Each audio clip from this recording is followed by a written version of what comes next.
This week on the Steam Machine podcast, I think that we're going to do a podcast on Tomb Raider 2. If my name isn't Marco Bartoli, cue the music!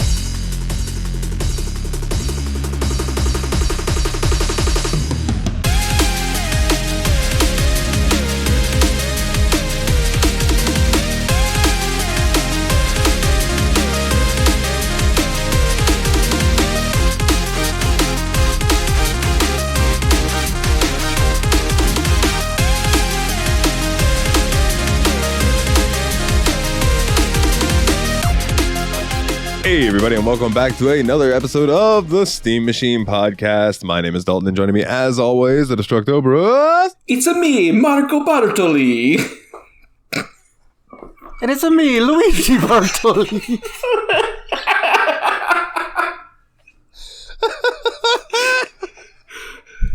It's fucking beautiful.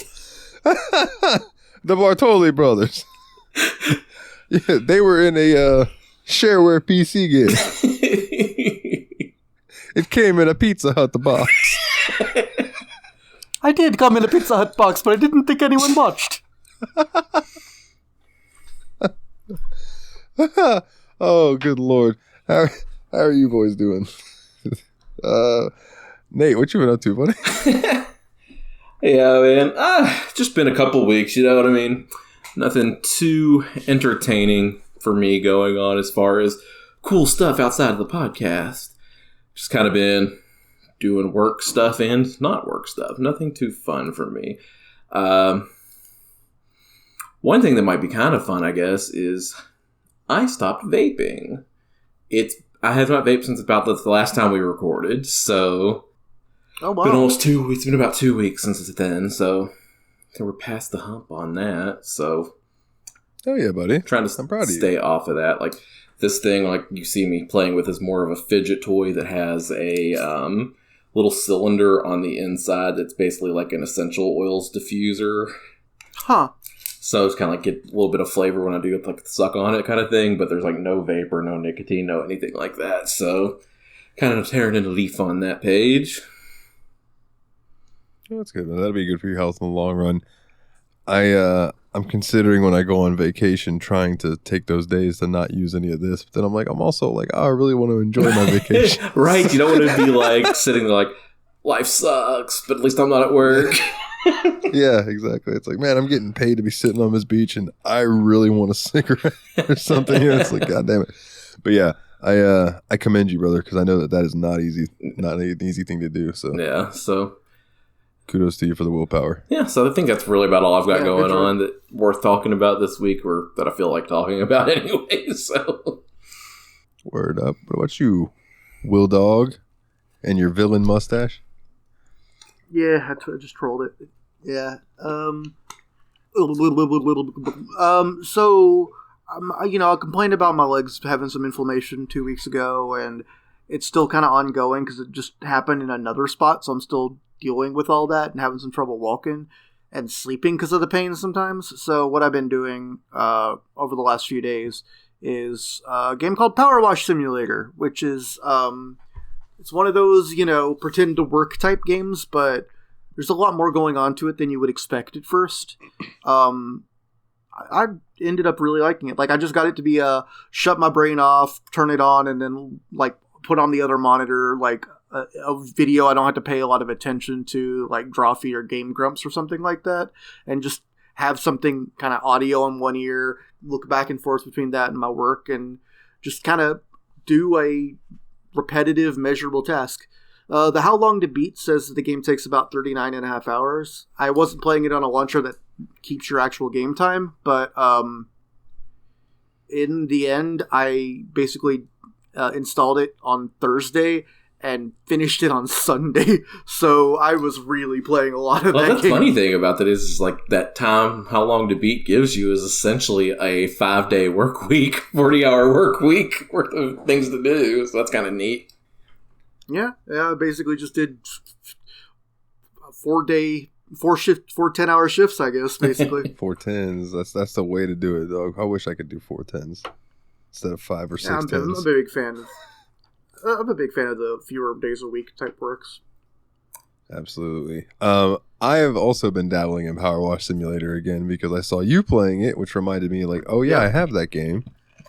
So I loaded into it and I spent roughly 4 hours cleaning Lara Croft's mansion.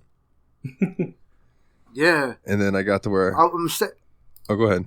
I'm sad because you streamed it, and I got there after you'd already finished the obstacle course, so I didn't get to see the obstacle course, which was the part I really wanted to see. So the obstacle course was part 2. Oh, it's a separate... So I have not actually finished that. I logged out of the game in the midst of that. So there is still an opportunity for you to see that. I can play it myself, too. Yeah, there is that as well. You do have those DLC. They were free.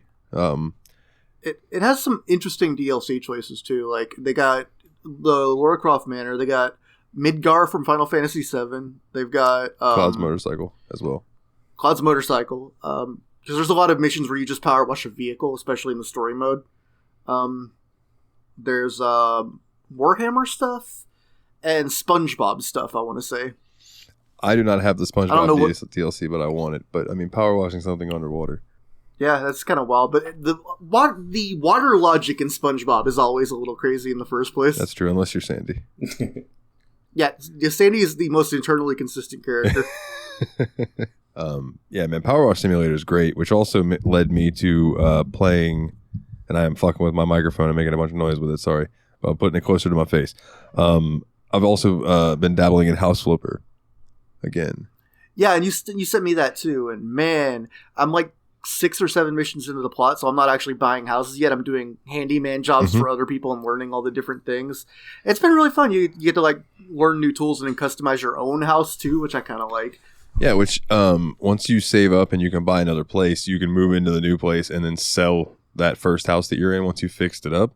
And then you can just do it that way where like you're living in the place that you're fixing up until you move into a better place and then sell it for profit. I've mainly been doing stuff like, tearing down walls for people, cleaning up after college kids got evicted and ruined the entire house, things like that.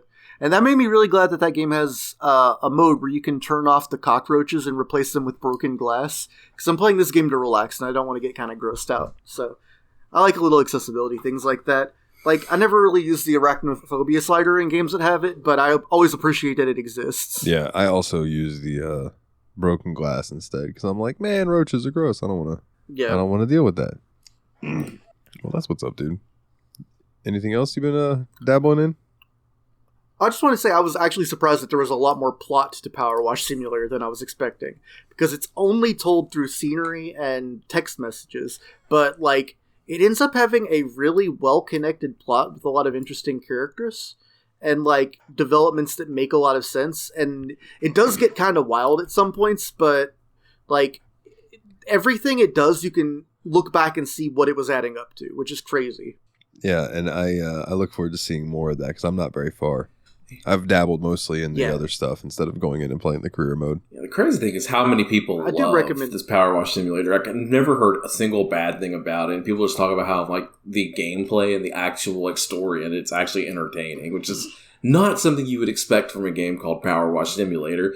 Like I would just expect it to be a very relaxing game where you have a dirty house in front of you and you power wash because kind of like Ultimate Fishing Simulator doesn't have any storyline whatsoever. I wouldn't expect Powerwash Simulator to have one. No. I didn't at all either, so I was really surprised when, like, it wasn't just random text from the client to give you a little flavor and make you laugh. Like, I was starting to notice connections and patterns, and I'm like, wait, this character and this character... Oh, shit. And then, like, you get callbacks later from certain characters, and there's actually events that happen, and, like, stuff you end up responsible for because you cleaned stuff. And, like, even though you're you're starting a new company at the beginning of the game, the people you, like, work for, like, have believable connections to other people and end up passing along this word of mouth, and it makes sense why you get doing much bigger jobs so quickly. There's another game that kind of has its storytelling just through not clues but like things that you're doing and you kind of get to piece it together by what you're visually seeing is Unpacking. I still want to get around to that one. That also sounds like it fits really nicely into the whole doing some work to calm your brain type. It is style again. Such a relaxing experience. Like the only time I've seen it stressful is when Outside Xbox did a thing with it, but they timed themselves on having to get it all unpacked in a certain amount of time, and that was stressful to watch because it was like down to the wire type stuff. But dude, it's beautiful music, and you're just unpacking. Literally, you click in boxes, you pull things out, you decide where you want to put them. They have right spots and wrong spots, and you're just looking to try to get the best rating on how you unpacked.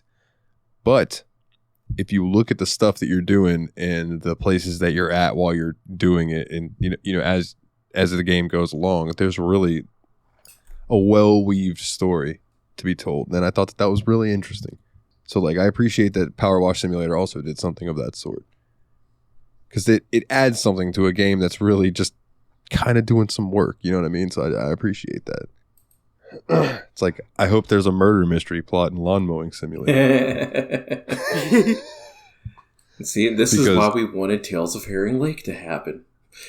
Oh, God damn it. Oh, yeah. Oh, God damn it. Yeah. Yeah, what the fuck? Bit Golem, reach out to us. We're worried. Guys, it's going to be okay. I'll make my own game, and whenever, I get rich off of throwing things in a wood chipper simulator, you guys will get to help me write the plot, okay? Man, what simulator game was I thinking of the other day?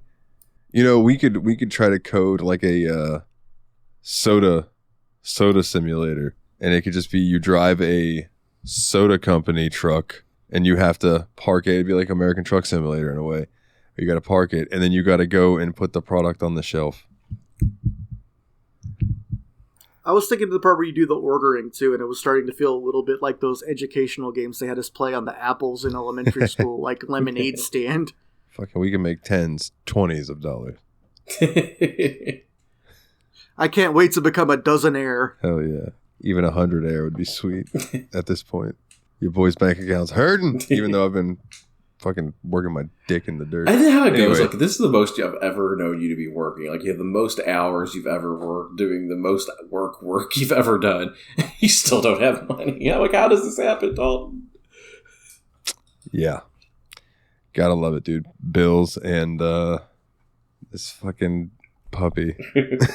But yeah, I mean, I do put some aside. Like, I do have like savings now, but like, as far as money to just spend like I want to, it's like, man, it all goes to taxes and insurance. Capitalism. Yay. The dog has expensive tastes. Dog asked you to get the horse armor for Oblivion. I mean, I just try to get her like a healthy brand, and those cost more. But yeah, I guess that just leaves me. What have I been up to? We've been working 6-day weeks for a few weeks because of the holiday. And some of those days I'd be writing you guys, it'd be like 5 p.m. I'm like, well, I just got home and I got to work at 5 a.m. So it was fucking long days. But I've also been playing some video games here and there. As we already talked about, Powerwash Simulator, House Flipper. Don't need to go into those again. But I've also been playing Dragon's Dogma 2. And maybe we can have this conversation and I can hear you guys this time. I was having some audio issues before we started the episode. But I've been seeing some hate for it online. And all the things that I've seen that are the complaints about the game, other than the frame rate issues on PC, which I don't hear about really on console, but a lot of the complaints are like about the enemy variety, about the quest system, and the fact that there are microtransactions in a single player game. Ooh, I didn't know about that part. That's kind of gross. So the enemy variety is the same with more from the first game. Like, you got your goblins, you got your trolls, you got your why my brain just blank, griffins. I know in the first game they had chimera. I haven't run into one yet. I'm terrified to, though, because they are not easy. But I've also run into like minotaur and like other crazy mythological creatures so far. I'm like, man, I've seen a good variety. Like, I don't understand why people are bitching and complaining about this. The quest system. The first game did not hold your fucking hand about quests. It give you a quest and they might give you a marker on the map. It might not. go figure it out. It was Souls-like before that was a term, right? And then this game comes out, and they did the same thing in this one, and people were bitching and complaining about it, and I just don't get it, because I'm like, did y'all not play the first game? This is no different than the first game, and these complaints weren't around. No one made these complaints about the first game that I remember, at least. I could be wrong. I think it's one of those things too, where like, I think a lot of the AAA studios have really conditioned people to expect their hands held. Like, have you seen those clips from God of War Ragnarok, where it's like, if you take more than 2 seconds to like attack the weak point or parry an attack or like hit the branch that's obviously holding something up over the enemy, your sidekick will be like, maybe if you shoot the branch, it'll cause something to fall on the enemy. See, I just don't feel like you need your handheld that much. I do. No, I don't mind ridiculous. some, and it's like, or just like maybe even a toggle, where it's like, do you want your handheld? Yes or no? You could turn it on or off. Even in Ocarina of Time, which was one of the first games that is famous for over-tutorializing you in an annoying way, you could just not listen to Navi most of the time. You didn't have to click the button just because she said, hey, listen. Hey, listen. Yeah, that's fair. But it's just, I just don't get it, man. Like, I'm having a good time with it, despite what the internet is saying. So let's address the microtransactions. Everything that you can buy in the microtransaction store, or, you know, on the Steam page, or I think it's just on Steam, but like on the Steam page, you can acquire those items in-game with in-game currency. It's basically like, you can grind in-game to get it, or you can pay money if you don't have the time to grind. It's like one or the other, or you could do both, I suppose, if you wanted to. But everything is accessible in the game. You don't have to spend money. It is just there as a choice. So in that sense, it doesn't bother me, because I'll never have a need to buy them. Like, that's just not something, like, it's not hard to farm stuff or cheat to get what you're looking for. Like, it's just not that hard. And other than that, the Outside Xbox crew created their D&D characters and then got them put in the game as official pawns. So I thought that was pretty fucking sweet. So I was running around with Corazon de Ballena, the pirate rogue, and I was fucking thrilled. I was bummed though that the PlayStation Access crew made themselves as well, but they are only available on PlayStation. Rude. And I was like, boo, Wendy Testaberger, boo. And I guess the only other thing I've really been up to, I started a 38-hour video on YouTube about the Beverly Hillbillies that Dane sent, that he is also watching, and we're going to see who finishes it first, which is probably going to be Dane. But y'all are goofy.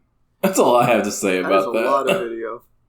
Well, here's how I treat videos like that. I go to work, I come home, I'll be playing a video game, and I'll be watching like a wrestling podcast or something like that, and then I'll just be like, oh yeah, I got this long video, and I'll watch it for 45 minutes, and then I'll pause it and go back to doing what I was doing.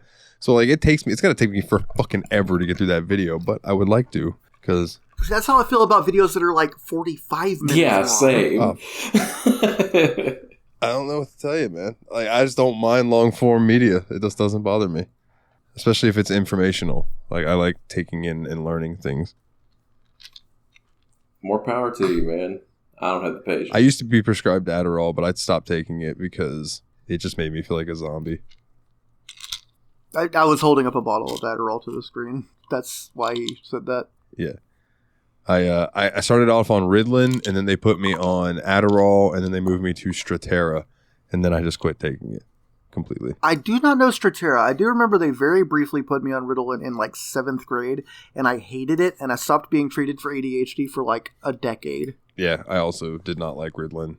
Well, I'll tell you this, when I was a little kid and I started on Adderall, I lost 50 pounds. Because it's meth. Because it's fucking meth, yeah. It's like a molecule or two away from it. It literally, it doesn't say it on this one, but on some of the prescription labels, I've literally seen it written as amphetamine salts. Like, that's the generic name. Bath salts. I don't know, doesn't that sound like worse almost? You mean to tell me there's salt in this bath? You mean to tell me these onicles are bi? Dalton's not okay right now. Trying to tell me this whole Siberian orchestra is trans? Oh man, I'm just high and tired, Nate. I'm just high and tired. I think we're all a little tired. I mean, I know me and Nate both have to get up in the morning for some shit, and I think you have tomorrow off, so that's good. Yeah, but I do have to get up around 5:30 to walk my dog so she doesn't poop in my room. Oh, well, you know what? That's important. She's on her schedule, and that's usually when I'm getting up to go to work is 4:30 or 5. So gross. It's good to have a schedule. It's real gross, Nate. Yeah. It's real gross. My workday starts at 8, and I work from home, so if I roll out of bed before 7:30, I consider that a huge early morning win. Oh man, you're rolling out of bed. Go ahead, Willie. I was just saying, you can just pour a bowl of cereal and take it to your computer if you get up at like 7:55. So that's nice. Yeah. Man, you sit down to your computer at 8 o'clock. Just think, oh man, Dalton's probably already like moved like 6,000 pounds worth of shit. Especially because you're a time zone ahead of me too. Oh god, yeah, because then it's 9. Yeah, but I mean, I'm starting to lose this is starting to go away, and this is starting to become more prominent. So that's nice. I'm not any more tan, so it's just blindingly white. True. But because I wear long sleeves at work and a short skirt. Who wears short shorts? I wear short shorts. I will tell you the other day, and then we can move on to the game. With a short skirt and a long penis. Listen, I need you to be my wingman. I need you to tell every girl here that I'm in the Guinness Book of World Records for the world's largest penis. Girth, not length. I want it to be believable. I had the other day, there was a 12-pack of Coke Zero, right? And I was like, man, that box looks fucked, but I need to move it. So I went to pick it up. One singular can fell out of it and landed on the bottom of a can like it would be standing up straight. And the entire top of this fucking can became like a pyramid. It just boom and shot every single drop of liquid out of the can up onto me and the ground around me. Luckily this was in the back around no customers, but I'm like just sitting there dripping Coke Zero, and I picked up the can and looked in it and there was no liquid left. I was like, how fucking pressurized was that particular can that it fell perfectly and hit and shot all of it out like a gun. Dude, some merry prankster took a syringe and injected some Mentos into it. Just be thankful that was Coke Zero and not Coke. Oh, I was very thankful. I was like, man, this reminds me of when I went and saw ICP and realized that they use Diet Faygo, and I was like, that's brilliant.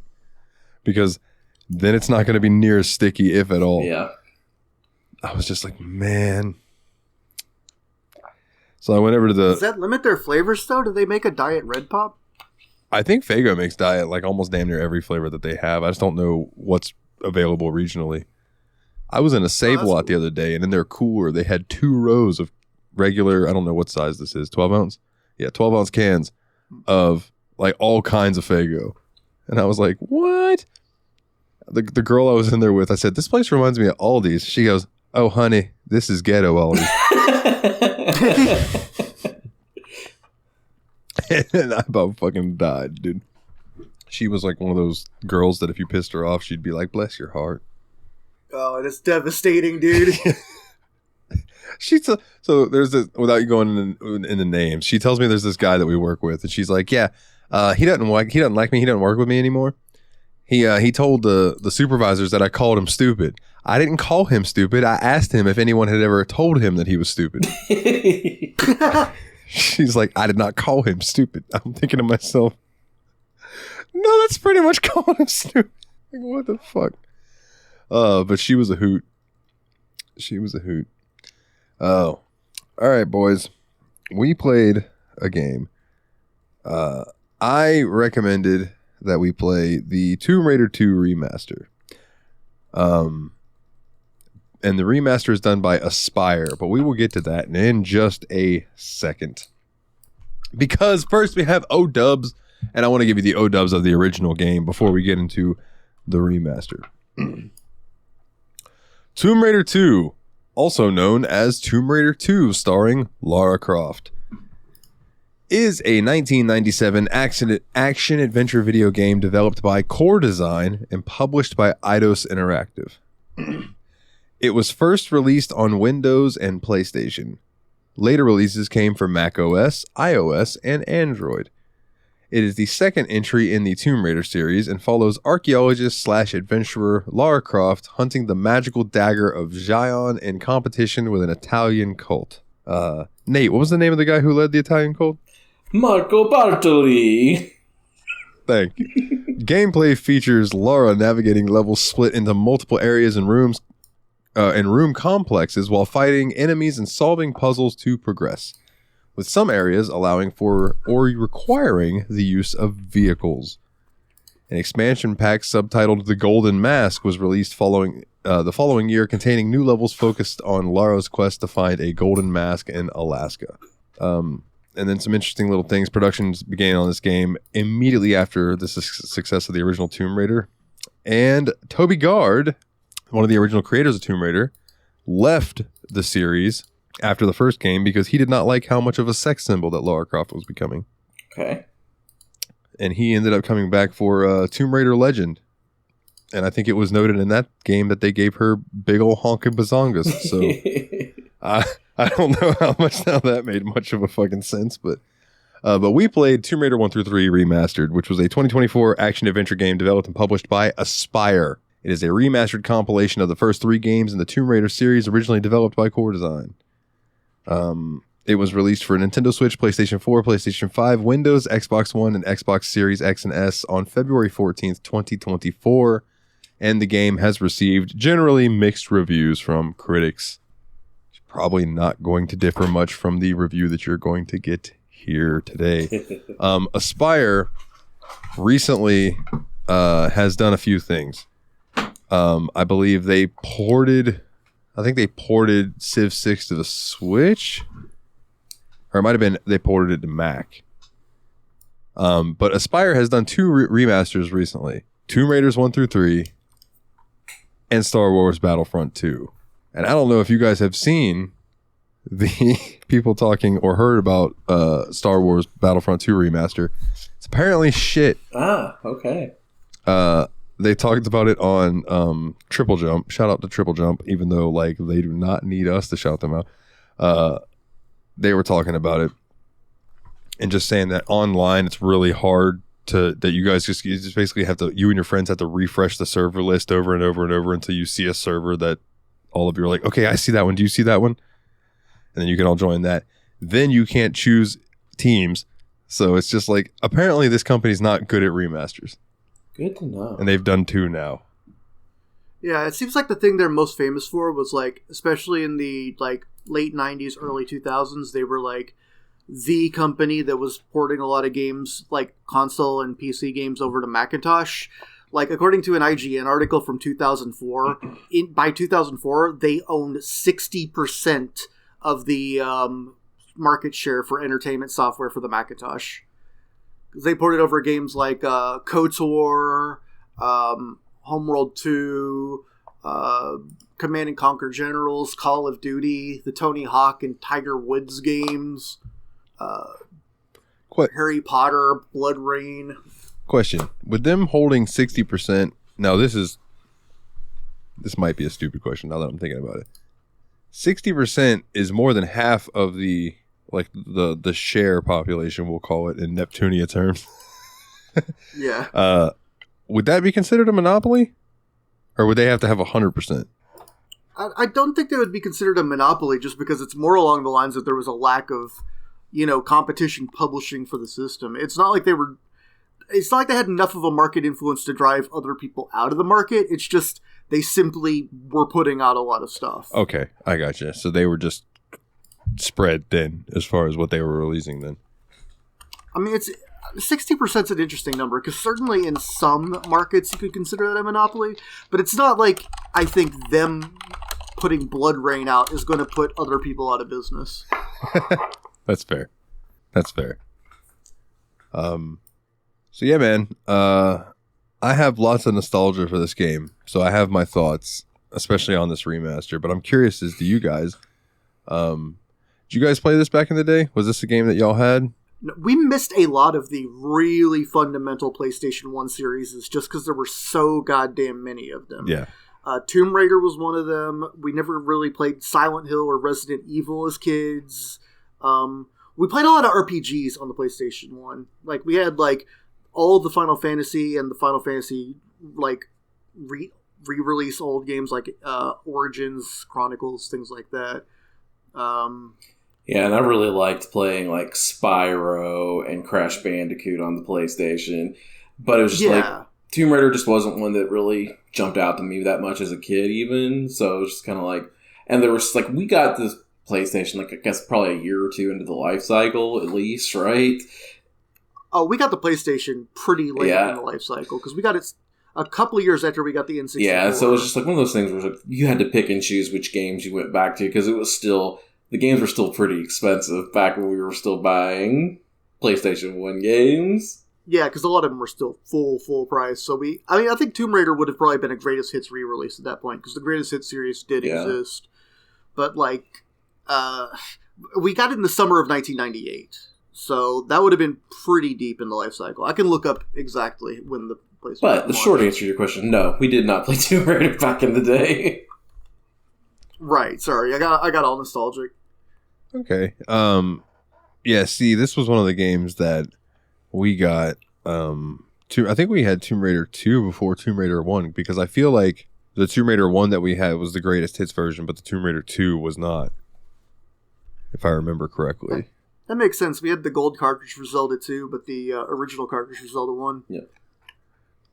But the thing I remember most about this game was that my dad really liked it, and which made me want to play it more because it was like, oh, my dad's super cool. So I'm gonna like. Your dad seems to have a pretty cool and eclectic set of tastes of games. Yeah. My dad loved like Tomb Raider, Siphon Filter. He dabbled in Final Fantasy. He really liked Test Drive and Test Drive Off-Road. He preferred those over like Need for Speed. Though he did like the Need for Speed that we had, which was high stakes. Yeah, we didn't have things like Gran Turismo though, and I didn't have Spyro. I had Crash. Mm-hmm. We were a Bandicoot household, not a Dragon household. We had Gran Turismo. I remember playing some Gran Turismo back in the day too. We had 3 for the PlayStation 2. We got a good amount of mileage out of that. I rented it and it kicked my ass. Oh, it's hard. It does kick your ass. That's kind of the point though, because it's like when you actually pull it off, you feel smart. Or sometimes you just cheese it and like go on one of those stages with a hairpin turn and just plow the shit out of the other cars to like T-bone them and use that to turn because there's no penalty whatsoever for colliding in that game. I tell you a game before we get into first thoughts. A game that I had that I don't remember if I ever actually did a race properly. I had a NASCAR game. And I was king of driving backwards on that course and just causing havoc. Like, I was making a lot of right turns. But yeah, man. You were the first person in NASCAR that needs a GPS. Yeah, man. You could call me Earnhardt. Raise hail, praise Dale. Raise hail, praise Dale. Raise hail, praise Dale. So, I guess my question, my first thought is we should have played the GOG version of this. We should have just played the OG, and I should have just thrown you guys into the loop with tank controls because once you get used to them, they're not so bad. But we did play the remaster. Willie, what was your first thoughts getting into the game itself? Okay, getting into the game itself. I want to give my very, very first impression when I opened the game up. Okay. The title screen and credits and all that come up, and I'm like, oh my god, they're using system fonts. I swear I saw like Times New Roman bold or something like that on the main screen, and I'm like, this is so amateur I didn't hour. even recognize that, but you're right. Then when I actually got into the game, so like I didn't know whether I was going to use modern or tank controls, so I jumped into the Laura's house in Tomb Raider 2 to start off. And Laura's house is an obstacle course that teaches you how to do the different kinds of jumps, climbing, things like that. and my first impression was like, okay, it is. I switched over to the modern controls because I liked them slightly more than tank to get started. And the difference is modern controls.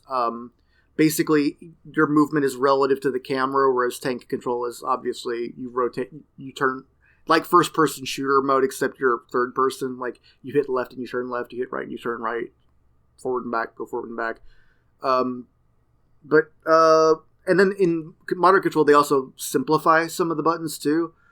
But what it also did, okay, so first thing that really bothered me, because it took me a while to figure it out, is there's like a dead zone with jumping. You can do a flat jump if you stand still and jump, and then you push in a direction, and that'll like take you a certain distance.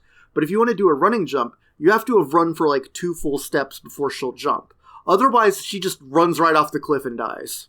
So this is something that isn't really explained well in the game. It's kind of like you can figure it out on the obstacle course, right? But there's something that it was in this back in the day, which is I'm holding up a version of the official strategy guide for Tomb Raider 2 starring Lara Croft. And who's that by? Is that a Prima or a Brady Games? Or this is by Prima. Prima's Secrets of the Games. Written by Kip Ward. Not to be confused with Kip Sop, who I hear is an ass man. But there's an explanation in there for when you're wanting to do jumps and stuff, and it tells you that if you need a running jump, to walk to the ledge, hop backwards, then do the run and jump forward. And yes, Laura specifically tells you to do that in the training mode. So she does say it. Okay, so I didn't run through the obstacle course this playthrough, so I didn't remember all of it. Okay, so that's helpful as well. The problem is you do not have access to hop backwards if you're using modern controls. Yeah. And they didn't re-record different lines for modern controls. So she also, in addition to that, which is a complete lie, on the very next jump, she tells you to catch the ledge, you're going to need to do a running jump and hold the action button down. So you go to the menu and see which button's marked as action. It's Y, which is the button, to flip switches, pick stuff up. Guess what? That's not the button that grabs ledges. If you go to your key mapping, the button that grabs ledges is the button marked secondary, which is not a button that exists at all in the original control scheme, as I understand it. So, back to back, Laura tells you how she needs you to help her do these things, but those things are completely wrong because the people that made this remake did not bother to record new lines or put an explanation up for any of the changes they made to the modern control scheme. So, it's like strike one immediately is that the game fumbles the bag at the tutorial. And I would like to say too that not being able to jump backwards with modern controls is a detriment to the game because there are secrets to get in the game that you need to be able to jump backwards to get. Like you have to be sliding backwards, jump backwards, do a roll in air and catch a ledge. And that is nigh impossible with modern controls. And to be fair, you can do the hop backwards, like the tiny hop backwards, if you pull your guns out. But you can't even pull your guns out at some points of the game, including the obstacle course. Yeah, just fucking baffling. Yeah. So those are my first impressions. The title screen has system fonts on it, and the tutorial is useless. Although, once I spent about an hour with it, and after about an hour, I was starting to enjoy the actual physics of the jumping once I started to understand them. Like, you can chain together flat-footed jumps in a really satisfying way. But, man, there's a lot of buttons to juggle, and I kept feeling like I was making dumb elementary mistakes, like hitting the direction I wanted to move before hitting jump to do a flat-footed jump, and then she just walked off the ledge because she wasn't running enough to do a running jump. Yeah, I have died many a times to accidentally doing something I didn't mean to. Fuck. And we'll get into another thing that causes that later on. It's not much later on in the episode. Yeah. But I think I'd like to hear from NATO. Nathaniel. Yeah. So on this game, my first impressions were like, oh, this is cool. This actually has a pretty fun opening cutscene where the game goes into, the crazy ninja master killing dragon, like all that kind of crazy stuff happening in the cutscene. It was like a lot of fun. The cutscene was a lot of fun to watch, and then I didn't go into the Laura's house training mode. I just went straight into the game, and I set it to modern controls. So that's the thing that's really tricky, because like at the very beginning, at the very beginning of the game where you just come in and there's a tiger that you end up fighting, right? At the very beginning of the game, everything feels good because it's really optimized for that opening area where you have a lot of room to run around and like using the modern controls, flip-flopping the camera around. Everything felt really good, and I was like, oh my gosh, this game's actually going to be a lot of fun, and I'm going to enjoy playing this a lot. So, like, my first impressions were like, really positive because I really liked the opening cutscene, and I really liked the first room of the game. Yeah, you fight the tiger. You get to do a little swimming, a lot of climbing. Like it introduces you to like not quite the parkour elements of the game, but it does feel like you've got a lot of mobility and a lot of cool shit you can do. And I feel like the first level area really communicated where to go and felt like a pretty good tutorial room in of itself. Yeah, in which everything worked with modern controls. Yeah, that's very huge. Is the opening area is so big that the modern controls work flawlessly. You have plenty of room to spin the camera around.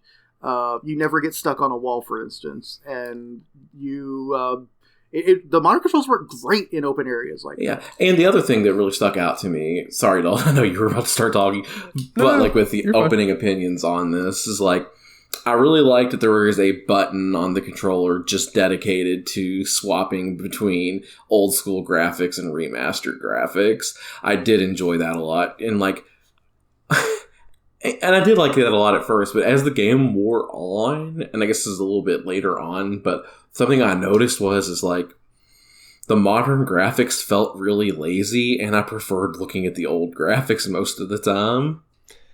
And I think that is because, and I could be wrong about this, but I am pretty sure that they AI upscaled everything. Of course they did. Okay. Like that is definitely something I thought was very likely too. They might have spent time on... It isn't just an AI upscale. They did some other things too. Yeah. But I do think that the textures were generated from AI upscaling. Yeah, maybe like touched up after the fact. But I think they focused on her. Like, because she looks good. Laura looks good, but like some of the actual level designs and stuff, it really, you can tell that it's like very lazily done. Mm-hmm. So you're not wrong on that. I did play mostly with classic graphics, and it's like, well, then what the fuck did I buy this remaster for? So here's the thing about the remastered graphics too is, like I would like hit the start button, which is the button that swaps. It's not select. You would think that select would be the swap button and start would be the pause button, because that's how it is in normal video games made by human beings and not Martians. But it's start to change the graphics over. So you know how many times your boy died in classic graphics mode because he was trying to pause and use a medical kit. Small detail that's weird as fuck. The pause menu in the classic has that waving red really cloth cool. behind it, and then you go to modern, just black, nothing there. Yeah, but the watch has more detail on it. Ooh. But so what I noticed is when I would switch, especially on the first level, like there were a lot of areas in the first level where there was so much relief and stuff. Like I would switch to the PlayStation 1 mode and look at the graphics and be like, man, this is a really complicated bunch of geometry for a PS1 game. They're really going for it. Like, I'm kind of surprised the PS1 could handle this. And then I'd switch back and be like, okay, this looks like either a mid PlayStation 2 game or an incredibly crummy PS3 game. And then I looked up when this came out, and it came out like 2 years ago, and it was for PS4 and 5. Yeah. So before we get too deep, I don't think we've gotten Dalton's first impressions of this version of the game. So what do you got for us? Well, real quick, this remaster came out 2 months ago. Yeah. Not 2 years ago. Shit. Yeah, 2 months ago, February 2024. Yeah. My first impressions were like, you guys know how excited I was. Oh, yeah. I was super fucking stoked because it was like, man, the first 3 Tomb Raiders, I have such a warm spot in my heart because of playing them with my father growing up. And just us sitting there together, him reading the walkthrough to me.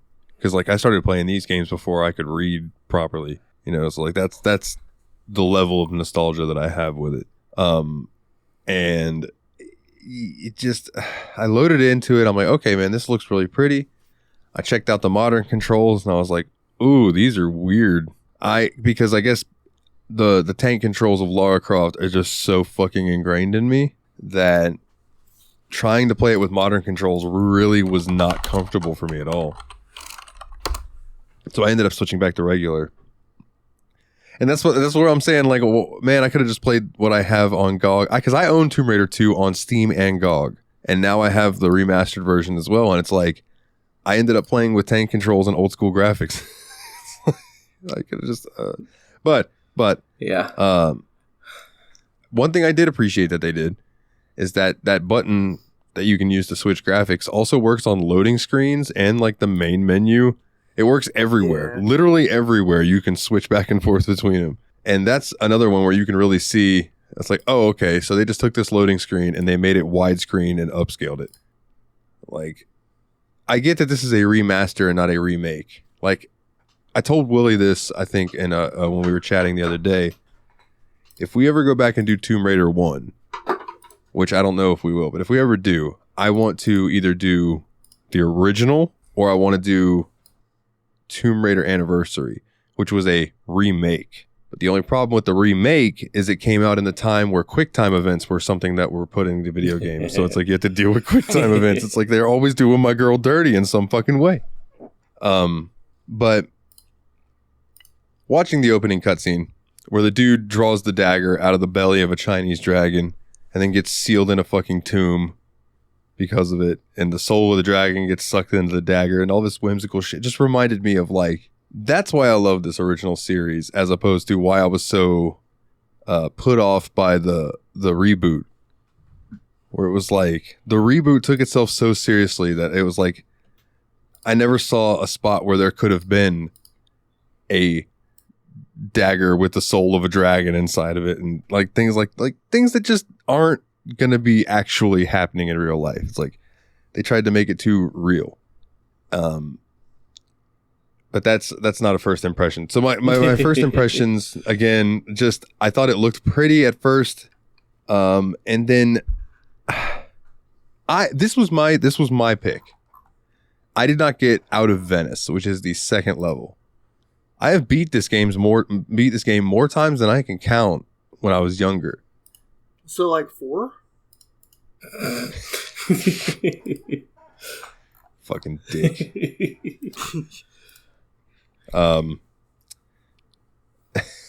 Dude threw me all off. What was I talking about? Oh yeah, I've beaten this game more times than I can count, like at least 5. And it's like, dude, I don't know what it was about this remaster, dude, but I just bounced off of it. Like I wanted to play anything but it, and I think it's because it just hurt my fucking heart that it's here we are again. I'm trying to be like, boys, I love Tomb Raider. Let's play some Tomb Raider, and it's just like a shit take on it, and I'm like, God damn it, man! Like, dude, and that's the funniest part. Is like, I think this is like you can already tell by listening to what we've said so far. None of us really are enjoying this version of this game. Is like we've played 2 Tomb Raider games for this podcast now, and didn't like either of them. Right? I still want to find a Tomb Raider game that I actually like because, like, I theoretically really like the character. I theoretically really like what the series is about. Just the 2 games that we've played have just been not it, chief. Yeah, and you're a fan of puzzle platformers, which is what these guys are at the heart. And it's like, damn it, man. I am a little bit sad that you didn't get to some of the more platforming, Nate, because I think you might have kind of. See, that's what I don't know, because like I did, like when I was finally later on, I did go into Laura's home, and I started trying to do things on the obstacle course, right? And I immediately got so furious with it that I alt F4'd out of the game. Oh, yes. Really? Okay. One thing the thing that kills me is like they knew how to make decent platforming back then. So it's like, I don't know if it was just because of this version of the game that made it feel that bad to me. But like, there were decent platformers out back then. So it's like, why is this one so bad? And I want to attribute it more to the fact that it was part of the remaster, and I was trying so hard to play in the modern control scheme. But I was just like, I did try to switch to tank for a little bit, but by the time I did it, I was like, I can't. I'm done. I don't want to play this at all anymore. I'm going to go play Ultimate Fishing Simulator. And I think that, like, the controls for the platforming in this is going to sound really weird because, like, this is a comparison no one will make. But honestly, the way that the game's, like, platforming, jumping, climbing feels reminds me of, like, the Apple II Prince of Persia and, like, cinematic platformers like Flashback and Out of This World. Like, it feels more like that than a PlayStation platformer like Spyro or something. Yeah, I actually was thinking, like, Pitfall. Oh, yeah. Actually, damn, we didn't say Pitfall Harry when we were talking about Treasure Hunters on the Patreon. That sucks. Yeah, but I actually was having Pitfall vibes playing this a little bit. One of this game's things that I remember being in the that retrospective series that I sent you guys by Steve of War, and I think he talked about it more in the first games episode. Oh, excuse me. He was talking about how the way the platforming was done in Tomb Raider, everything is in square grids. Like all of the platforms. So the platforming is very precise and deliberate. Whereas games like, I think the example he used was Mario 64. There's a lot more different ways you can go about trying to get up onto a certain place, yada, yada. You might not make it. Whereas in Tomb Raider, it's like you're either going to make it or you're not going to make it. There's no in between. Yeah, because it feels like the platforms in Tomb Raider are like basically multiples of like 2 meters squared. You know what I mean? Like it feels like there's a 2 meter square map grid. Yeah, everywhere has enough room for you to like hop backwards and do a running jump if you need to. And I mean, there's little things in the game that like don't need to be in there. Like when I was watching Willie stream it earlier today, which sorry I had to bail so early, but that's cool. I figured your dog needed some attention or something like that, so yeah, I wasn't too worried about it. I fed her breakfast and she wanted to go outside and play catch. So that's what I thought. It was something like that. When you didn't come back after like 20 minutes, I was like, I'll just keep on streaming. And then, like I said, I was going to stream until I got sick of it, and I got sick of it. There's a thing, I think it's like you hold R2 or R1 when you're going to climb up a ledge, and she'll just do a handstand and then do her leg over and like head over her feet type. I don't know what I'm trying to say. There's like a really show-offy gymnast animation she does. Yeah, and like that's just a random thing that they put in. Let's talk about the shooting mechanics, because that's something that I'll admit has not aged very well. It's a third-person shooter that the aiming is like Doom, in a way, where it's like in Doom you can't aim up or down, so as long as you're aiming in their general direction, you shoot them. This game's kind of like... I didn't think about that, but yeah, it does have Doom-style aiming. That is a really good point. It's like if you're looking at the enemy, you're going to be targeted on that enemy. Now, modern controls fucked that up even more. Oh, like, super, yeah. Dude, it's so here's one of my big problems with the modern controls is if you end up with an enemy running past you or you run past an enemy, you completely lose lock on. She doesn't spin around like you would expect. Like Link would spin around if you're locked onto an enemy, you know? Like Ocarina of Time or something like that. You would spin around and keep on facing the enemy. In this game, Laura is just completely lost, and then the enemy just runs her down and shoots her, and just running into her hurts her for some reason. So there's a guy hitting you with the pointy part of his shotgun and shooting you and doing like double damage, and it's like, what the hell? Meanwhile, you're getting hit in the shoulder because you can't really turn around efficiently, because by the time you've got her facing the direction the enemy is, she overruns them again. Yeah, whereas with tank controls, I'm used to, you're doing an enemy and they try to run behind you, you backwards jump, and as you're backflipping, she still shoots. So she like flips backwards and still shooting at him, and you can jump to the side, and it's just like, it's more controlled. It really makes me wonder how much fucking QA testing went into the modern controls, or if they were just like, well, these play like a first-person shooter now. I literally wonder if they just did what, like, and felt good about it, like what I did when I first opened the game was go and play that first room of the game, tried it out, I was like, yep, this feels good. We're going to put a stamp on it and let it go. We're not going to play through the whole game using this. We're only going to test it in this opening room because it feels really good in there. But once you get out of there, it feels awful because like you saw all the shooting mechanics and stuff, like it was okay fighting the tiger in that first room. You get to the point where you're farting, where you're starting to shoot, where you're starting to shoot at smaller enemies, and especially enemies that have a little bit more mobility, like the birds and the spiders. Like spiders, it was just like, good God, how do I get these guys locked on and shoot at them? Because they run at you super fast. You can't run backwards and shoot, which is what I would want to do, which is what I would do in Doom, say. And you want to serious Sam that shit, but you only move backwards in tiny hops. And if you're in modern, like, not really at all. So it was just like, man, this is fighting. Like, so for me, I thought the fighting mechanics in this game were absolutely miserable. The most efficient way I found to fight against melee enemies, like the club guys, the spiders, the birds, and the Rottweilers or Dobermans, was run backwards, do jumps, like long jumps, running jumps, because that moves faster than your run. And then once you're like a couple body lengths away, hit B. So you hit B and hold your gun button out at the same time, so that you do a battle roll, turn to face him. You have about 2 meters of leeway. You shoot him a few times and just keep holding back, so she back hops and shoots and back hops and shoots.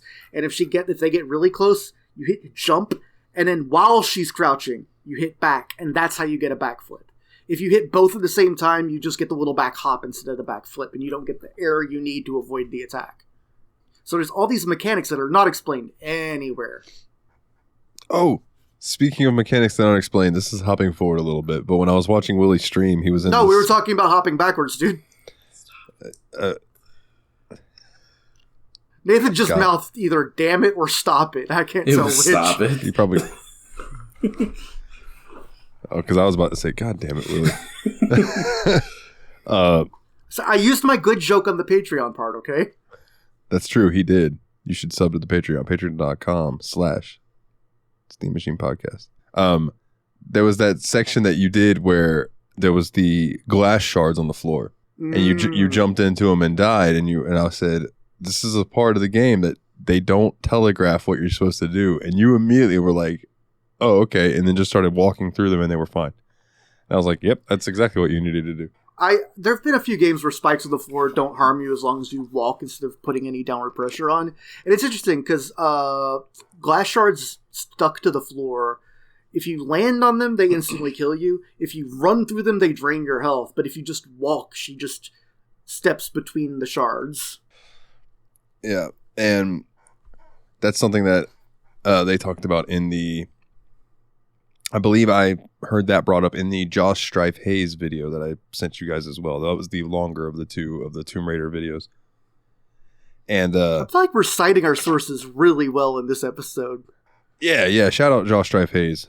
When I first started watching him, I really thought he was a pretentious British asshole. And some of those accents make people sound that way. It is absolutely his accent, because the more I've watched him, now he is one of my favorite human beings, and I'd give him a hug if I could. Like, that dude's funny as hell. It's just he was I think it was like I saw him doing videos on games that I like, and he would be critical about them, and I would be like, man, you're being hard on it. But then I watched him do videos on other games, and I'm like, okay, he's just critical on all of these, but he's doing it from not a place of malice. It's sort of like a Yahtzee Croshaw zero punctuation type thing. Yeah. Yeah, and I appreciate it now more than I did when I first discovered him.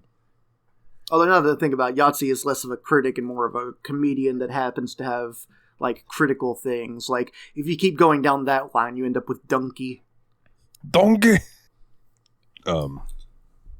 yeah, so it was just little things like the glass shards and stuff I think are good environmental hazards. Because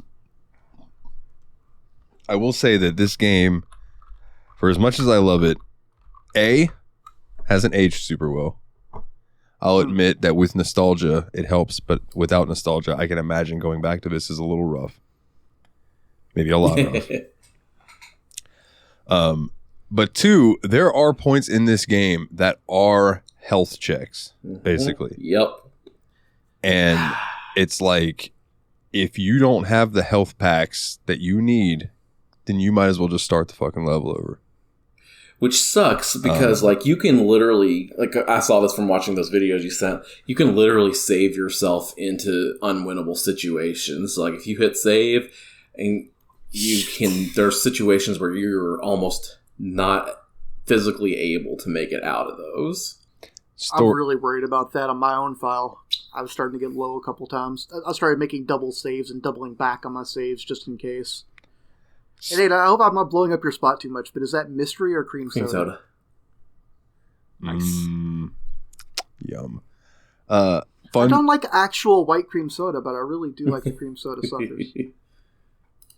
Story from the nostalgia childhood of me being an asshole little kid thinking I was funny. So my dad had made it to, I don't remember the name of the level, but there's a level later on in this game where back on the PS1, everything around you was black darkness because the rendering back in the day was not up to par.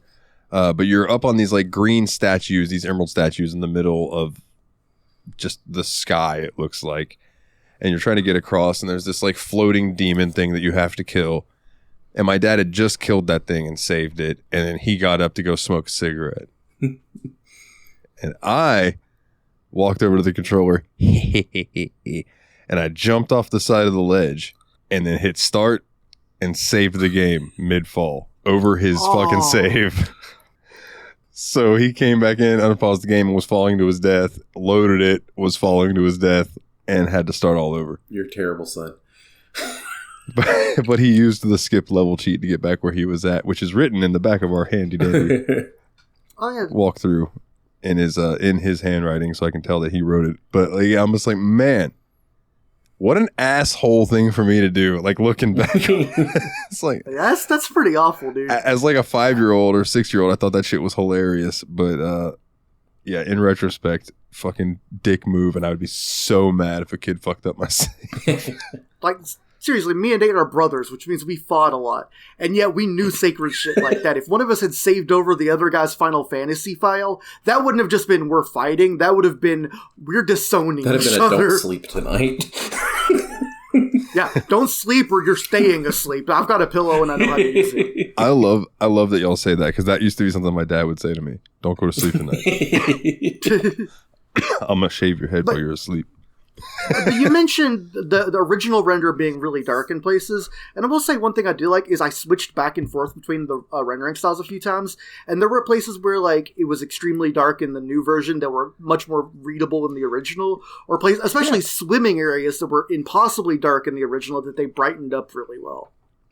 Yeah, so that is one thing I liked about the re-render. But on the other hand, sometimes on the re-render they added some details, like sometimes it was just like a piece of frayed wallpaper that wasn't frayed in the original, or like a lighting fixture that just made the lighting in the room make more sense. But other times, like in the Opera House level, in the level before Opera House, Bertoli's hideout, there's a section where you have to do like a bunch of platforming on chandeliers, right? And then in the next level, the Opera House, there's a huge 4-story, basically like an opera theater room. There's like 4 floors of like balconies and a stage, and then there's this bit in the re-render, there's a huge central chandelier, massive, and of course, and like there's 2 ledges on each side that have no railing, and so of course the first thing I think is, oh, absolutely, I need to jump onto the chandelier. So I save my game, make a big running jump to the chandelier, hold out my arms, and just pass through it. Fall 4 stories to my death. Load the game up, click the old render button. They just made that chandelier up. They deliberately, it was the most obvious object in the room too. They like created a false platform just out of bad decision making. That's really funny. God, that's fucking awesome. It's hilarious, but they didn't mean it to be a challenge is the thing. They just fucked up making bad decisions, adding details that shouldn't have been there. And there are a few other lights that look like they should be platforming fixtures too. And there are some points in the game where it's like the remastered is really dark, but if you switch back to the original, you can see better. Mm-hmm. It was so weird. I thought I just said that, but like, especially with switches, it's a lot easier to detect switches on the old graphics. And I always would forget that I had flares. I never once used flare. Yeah, you have flares. If the room was super dark, I would light it up with pistol shots. There are flares in your inventory, and they work underwater as well. Oh, see, pistol wouldn't have worked underwater, so that would have been nice to know. I'm just glad that they added lights. And the cool thing is, on the re-render, in the rooms that were super dark and they added light, they actually did add little, like, underwater lamps and stuff to make it make a little sense. So, like, there is some attention to detail. It's not like they just like did the modern controls for their first room and then didn't do any repainting for the rest of the game. But I feel like they spent a lot more time on the graphical upscaling than they did on the controls. And even then, Nate pointed out, and it's something I noticed on my own, so I was really glad he pointed it out. He showed me some textures of a stone wall that is obviously supposed to be tiling, because in the original game there's like 5 of them back to back, and that's the only way it's used. And the wall doesn't tile. There's an obvious seam every like 2 meters when it meets itself. Yeah, it's really bad. I noticed the same thing on some red bricks, too. It's like, there's just a really obvious seam. And I'll switch back to regular graphics mode, and yeah, there was a seam on that, too, but it didn't look as bad on PlayStation, because it's like a one tech cell-sized seam, so it didn't really seem like a problem. But there's on this, it's like a half of a brick-sized gap, which looks a lot worse when instead of 1 tech cell high, it's like 15 texels, you know? Yeah, okay, so I have something, too, that I'm kind of annoyed about the game. It's another thing that made me just decide to stop playing it too, is because the first level of the game, right? We all know how that level ends, right? Oh, thank God you brought this up. If we didn't, I would have... So, like, the first level ends with you fighting 2 Tyrannosaurus Rexes, right? Yeah. I didn't see the Tyrannosaurus Rexes, and I beat the level. So, I think there's something in the remaster that's janked up, because what I did was I went to the zip line and zipped across, and then you can just walk straight to the door to the end of the level without running into the T-Rexes. Yeah. I didn't. Are you sure the T-Rexes are in Tomb Raider 2? No, I remember the one T-Rex is in the first Tomb Raider, but I feel like the T-Rexes are later in Tomb Raider 2? Because the guide that I pulled up says they're in the first level of the second game. In the Great Wall Cave. Alright, I'm going to look up the FAQ I was just looking at. I remember tigers, but I don't remember the T-Rexes. Well, fucking hell. Maybe I'm crazy, because... No, maybe No! You're right. There's supposed to be a T-Rex. That's what I thought. And when I didn't see the T-Rex, I was like, I am so done playing this game. Yeah, what the fuck? Oh! Okay, so there is a T-Rex. It's an optional path, but if you take the optional T-Rex path, you get a grenade launcher on level 1. Oh, okay. But, so, spoilers, I stopped playing this game after the first level, and I was just done playing. So that wasn't the thing I thought you were going to bring up. Before the zipline, there's this gauntlet of Indiana Jones-style traps. And this is where modern controls first proves to be absolutely terrible. Like, yeah, it has its problems in parts of the level up to this point, but this is when it just actively kills you. So, the thing about modern controls, like I said earlier, is it's movement relative to the camera. And one, the game runs basically fairly faithful to the original game's logic. They didn't, like, remaster it and recode it from scratch. They literally built it over the source code of the original game. So there's not separate logic for modern controls. Instead, what the game tries to do is map what you tell it to do into Laura turning and walking, or running, which also causes you to run off of a cliff if you thought you could turn, but she doesn't just stand still and turn first. She always does a running turn. But the problem in the thing is, like I said, it's Indiana Jones-style trap, and of course you know what that means the first trap is. You get to this T-junction. To your left, it's a big downhill to your right, and of course, from your left comes rolling 2 large boulders, because it's twice as scary as Indiana Jones. So you start running to your right, and to spotlight the hazard you're in, the game switches to a front cam of Lara, so you can see the 2 boulders running after you. The problem is, when you start running that way, you see, like, the left side is, like, the tunnel gets halved. So there's like a right side wall, and then the left half you can keep running down. The camera cuts there, and you're suddenly not sure whether you should be holding forward or pressing like back and a little to the right so you turn towards your left to go down the wall. And if you do that, you run backwards into the boulders, because the game is still using the player camera as your focus of attack instead of the cinematic camera it just chose to change to. Yeah, I died to that. So you have to be holding forward. It's like a big leap of faith. It reminded me a lot of early 3D Sonic games where it would do those nasty cuts and you had to hold forward. But I feel like in the Sonic games, you trust that holding forward will keep you moving forward. And I did not trust this game at all, because it would randomly choose to believe that the player camera was not where the game's just visual camera was. See, I didn't have any problems with that with tank controls. No, but tank controls, you know that if you hit forward, you're going in a straight line. Yeah, which really, that was the moment that I switched back to him from trying out modern, was when I got to that point, and she was just like, Durr! Like the and in the rooms where the spiked walls are closing in on you. Yes, the rooms with the spiked wall also don't work right, because again, it does a cinematic cut to behind her when she goes down the slide, and then you run forward, the spiked walls are there. And then the camera cuts back, but she does a little zigzaggy little turn for no reason if you keep holding forward. And that usually causes her to end up askew from the place you need to jump up to. And she doesn't like grabbing walls unless she's pretty close to flush with them. So you'll jump up, she'll only have one hand there, fall, and the crushing walls will kill you before you get a second jump up. Also, when you're in modern controls, because it's relative to the camera instead of, absolute, if you don't have the camera directly pointed at Lara's back, pressing up will usually cause her to scooch left or right on a ledge when she's climbing, instead of pulling herself up, which will also get you killed in a spike wall room. So that's 4 different bullshit ways you can die just because the camera is illogical in modern controls. Yeah. It's like they did not prepare for the way that the game plays cinematically. It's like they developed this for a completely different game and didn't realize you actually had to play Tomb Raider with this control system. Maybe they were in the middle of remastering Battlefront 2, and they were just like, hey, this movement control system works. We'll just port it into Tomb Raider. I don't fucking know. But there's all kinds of stupid stuff. Like, to get out of a boat, for instance, you would think, hey, the button that gets into the boat is the use button. Why don't I hit the use button to get out of a boat? Haha, wrong, stupid. Okay, what if I hit jump? No combination of either the action or jump button gets you out of a boat. Nathan, do you want to try to guess what the command to get out of a powerboat is? Oh gosh, it's probably something really ridiculous like right bumper and X. Which button is X? X is roll, right? You got way closer than I expected.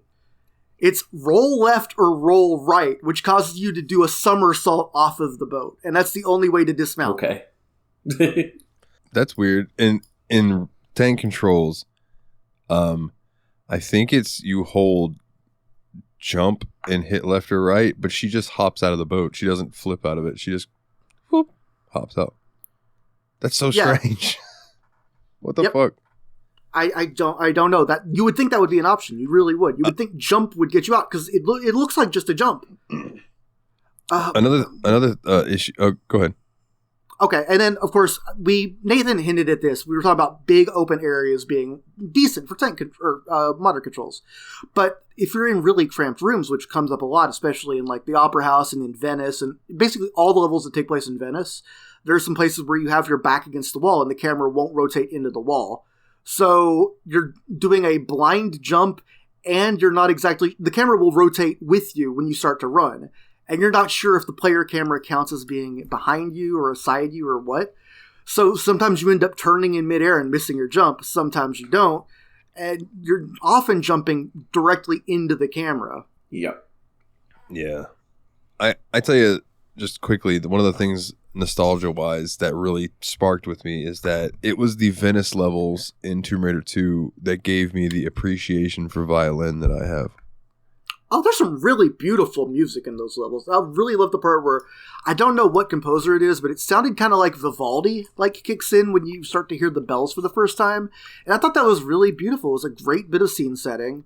I also thought that the power boats felt really good because, like, whenever you rev them up, they like lurch upward, like the nose kicks up, like the middle car like does a wheelie in every convoy shot in a movie. Yeah. Like it just kicks way up and then starts zooming forward. It feels very powerful. It can even go up small ramps. Like that felt cool. Again, I still really like the feeling of like backflipping off of stuff. Like when you get a backflip to grab, that shit feels good. When the platforming works and it's at its best, I really felt very satisfied. Like a lot of it felt very heroic. And there are some other vehicle stuff later on in the game, and they handle equally as nice. Although there are some parts that are iffy as far as the platforming that you need to do. And it's not really platforming. It's just a jump, specifically on the snowmobile. that you need to make. That's a pain in the dick. But So driving them feels good. I do have another complaint too. And this is actually a complaint about Tomb Raider 2 rather than a complaint about the remaster. Is the game sold us on this Chinese legend, the whole cool ass opening cutscene. You're searching for the Dagger of Xian or something like that. They give you this Great Wall of China level to start off, and then the rest of Act 1 takes place in water levels in Venice. Like, I was promised, like, Chinese mystical stuff, and instead I'm chasing after an Italian, like, treasure hunter asshole. Well, good segue to the part that I just wanted to do, which is there is a short description of the plot here on Wikipedia that I'd like to read to you, dear listeners. Wonderful. Because I never even caught Bartoli, so I'm sure that happens. So Lara Croft is searching for the Dagger of Xian, a magical weapon once used by an ancient emperor of China to command his army. By plunging the weapon into its owner's heart, the weapon has the power to transform the bearer into a dragon. Having tracked down the dagger's chambers to beneath the Great Wall of China, Lara is accosted by a member of the Fiamma Nera, a Italian cult obsessed with the dagger. Before killing himself, the cultist reveals that his master, Marco Bartoli, seeks the dagger. Go ahead. And let me just say, that is the single worst minion move I've ever seen somebody do. Like, I get you drink the poison to avoid spilling the beans. You do not proudly announce who your boss is and then drink the poison. You've already given it up, dude. Yup. Right? Fucking weirdo. But he reveals that Marco Bartoli is seeking the dagger, and she tracks the Fiamma Nera to an abandoned opera house in Venice, Italy. Stowing away aboard a seaplane leaving Venice with Bartoli on board, Lara overhears Bartoli discussing the Seraph, an object key to retrieving the key to the dagger's chamber that was with his father Gianni when his luxury liner Maria Doria was bombed and sunk. Lara is found on a plane and captured, being imprisoned in a repurposed oil rig above the Maria Doria. Lara escapes and encounters a monk of the Barkhang Monastery in Tibet. Okay, so this is about where I got to, but I didn't get to Tibet. So I got to the end of the escaping the oil rig, basically. Who originally defeated the emperor and sealed the dagger away. The monk was there to prevent Bartoli from salvaging the seraph. Bartoli kills the monk, and Lara narrowly escapes and dives alongside a submersible to discover the shipwreck. Now, in some movie magic that wouldn't ever happen in real life, Lara dives into the ocean and just goes and holds her breath and grabs hold of this submersible and gets taken down to a shipwreck. No oxygen tank, no pressurization, she's in a wetsuit just holding her breath. That's cool. I like so that. Anyway. Yeah. That's kind of badass. Very action movie. So seems like something James Bond would do, and that's never a bad thing. You end up searching through, and I remember this level vividly in my childhood for being hard as fuck, because there's a lot of managing your breath. You have to search throughout the remains of this shipwreck until you retrieve the seraph. Then using the plane, she heads for Tibet and reaches the Barkhang Monastery, which is under siege from the Fiamma Nera. Now, fun fact, in this beginning area, you walk up on a fight between some of the Fiamma Nera and the monks. And the way the aiming of the game is, it is very easy to shoot the monks, and then they will be hostile towards you. But if you do not kill the monks, they are not hostile towards you and will assist you throughout the level. Just that's a little fun neat, fact. as long as you don't screw it up. But the game makes it... Don't screw it up. Yeah. Even with tank controls, bro, it is so easy to just pop a couple caps at a monk, and then they are coming at you with those staffs with mercy, or with no mercy, I mean. So using the seraph, she opens the way to retrieve the key to the dagger's chamber, killing its monstrous guardian in the process, which is like this weird crazy monster thing. Escaping the Fiamma Nera, she unlocks the dagger's chambers, but is plunged into the catacombs beneath it before she can reach it. Dun, dun, dun, dun. Making her way back, she witnesses Bartoli stabbing himself with the dagger and being carried through a portal by his cultists. Following them through the portal, Lara navigates a magical space of floating jade islands and animated statues. So that's the section that I did the dick move to my dad at, right? Finally confronting Bartoli as he transforms into a dragon. So Awesome. the final boss of this game is a big fucking dragon. Cool. Lara renders the dragon unconscious and pulls the dagger from Bartoli's heart, killing him and escaping back to the real world just as the area starts to collapse, causing part of the world to explode in the process, or part of the wall, excuse me. Part of the wall to explode in the process. So then you think the game's over, right? And it cuts back to Lara at her house. And then a bunch of motherfuckers show up to her house, and the Fiamma Nero launch one final unsuccessful attack at Lara Croft in Croft Manor, and you have to run through her house and blast a bunch of motherfuckers. The final scene of this game is a reference and a joke to a popular myth about Tomb Raider 1, about a certain cheat code. The myth was that there was a nude Lara code, and Lara. It was a nude Lara code. And that didn't exist. It wasn't a thing.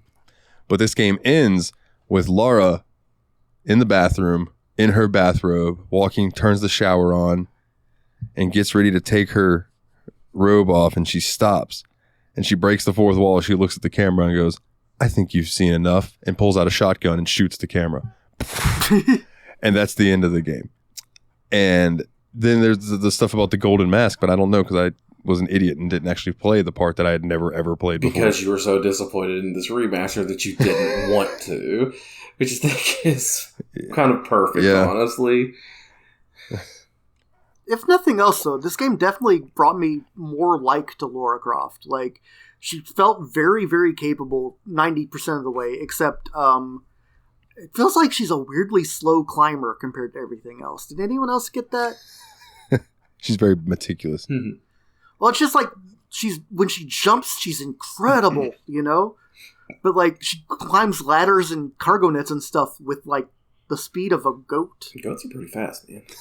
Yeah, but they climb carefully. I do have a question for you guys, and it's now that you've played this and I read that to you and you hear the ridiculousness of what is actually going on in this game, do you have a better understanding now of why I was so put off by the reboot and how gritty and serious it was comparatively? Well, none of us liked the reboot for those same reasons, because we all knew that Lara was supposed to be more of a not unserious, but not serious. You know what I mean? It's just so yeah, I think we all saw that in that remaster. So yeah, remaster, remake, or whatever you want to relaunch, reboot. Too many re's.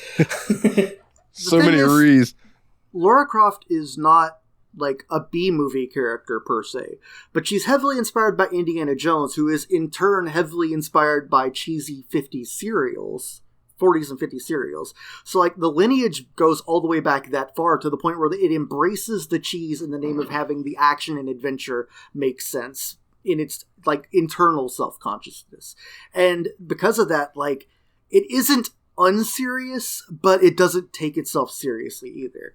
And I feel like that's a great place to land. You get great action set pieces. It's the same lineage that gave us Nathan Drake, and I haven't played any of the games, but I've watched acts of it that are just a 15-minute long badass movie sequence. Yeah. And that's what it comes down to, is that Uncharted, the Tomb Raider games, I feel that they would make great movies in theory. I mean, I think they already did, and it was called Indiana Jones. Well, I mean, I'm thinking of the Tomb Raider movies themselves. As much as I love Angelina Jolie, the Angelina Jolie ones were better than whatever that one that they tried to do when they tried to bring it back. But then I heard that the Uncharted movie was just so-so as well. So it's you think that they would translate good, but I don't know. Maybe Tomb Raider or something like this would be more for a series, where you're not trying to cram a whole bunch of shit into an hour and a half. Or nowadays when you can release a 3-hour movie and no one bats an eye. Oh, I bat plenty of eyes when that happens. Yeah, I am definitely over action movies being longer than 2 hours. Yeah. But I think these types of stories could be told through, a Netflix series type thing.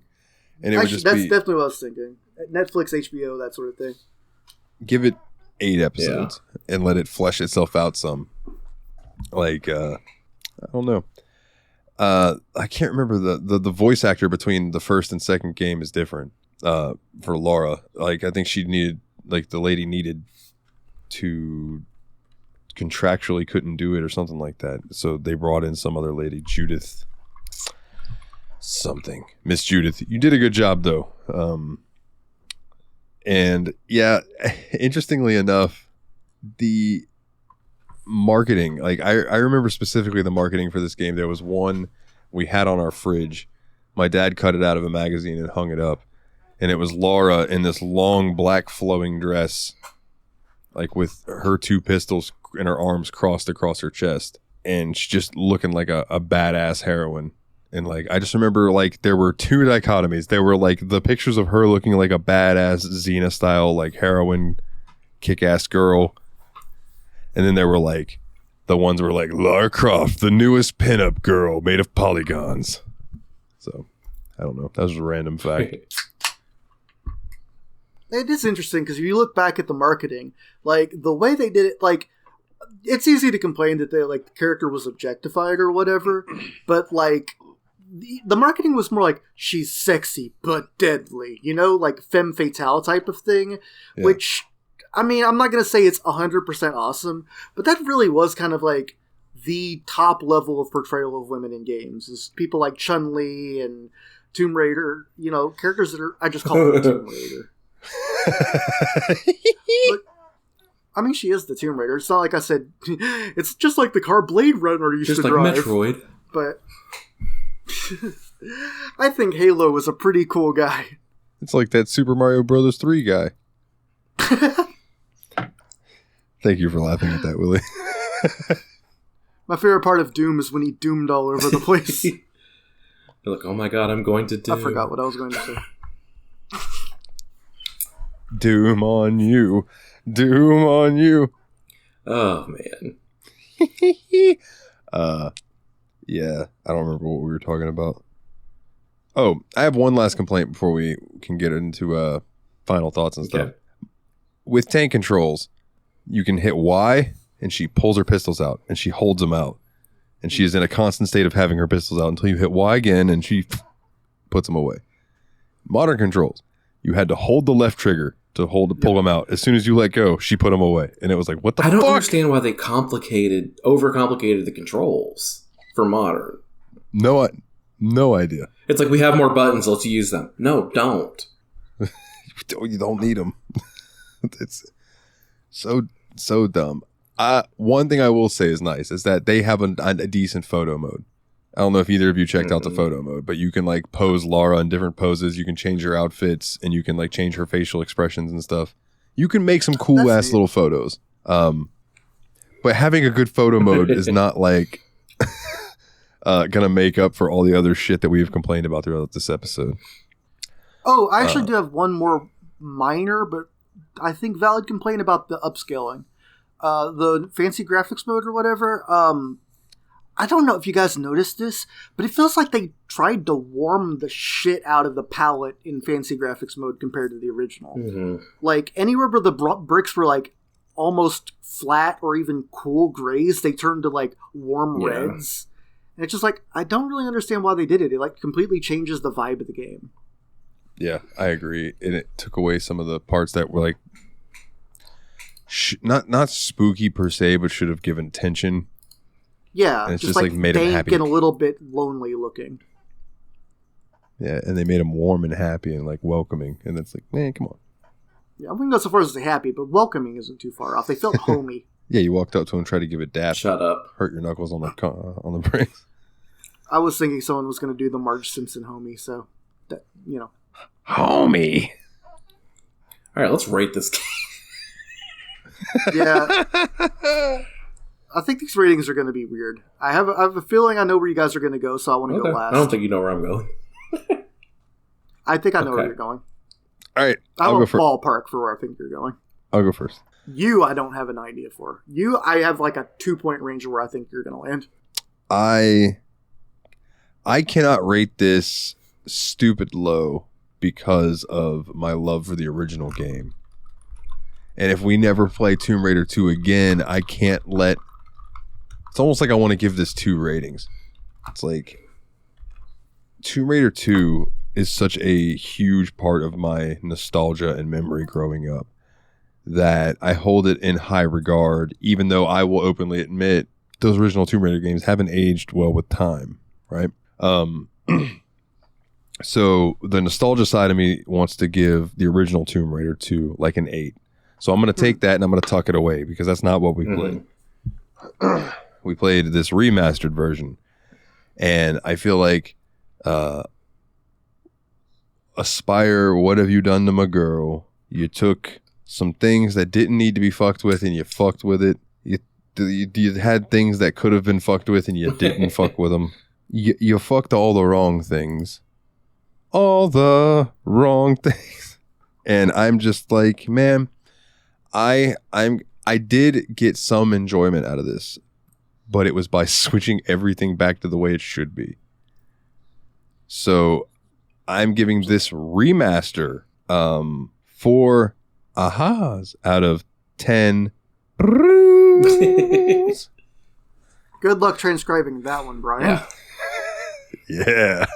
I have faith that he can, and it'll be hilarious when I read it in 6 months or whatever, when he sends me an updated copy. All right, I'll jump on the next set of reviews. And I want to say, please title this episode Tomb Raider Remastered, starring Lara Croft. Do not title this Tomb Raider 2, because I don't have as much negative things to say about this Tomb Raider 2 as I do Tomb Raider 2 Remastered. Nate, I was literally going to say that before I did my review. It is very important to me that you mark this as Tomb Raider Remastered. So, with that being said, I don't have the nostalgia factor backing up this game for me. So what I see is what I get. And what I see is going into this game with modern controls, which should by all means work, and don't. I see going into this game with a remastered graphics system, which I will honestly say at least 70% of the time looked worse to me. Maybe worse isn't the right word, but less inspired to me than the original graphics. At least I can say that much. I had so much not fun playing this game. While we were recording this episode, I did something that I have never done before.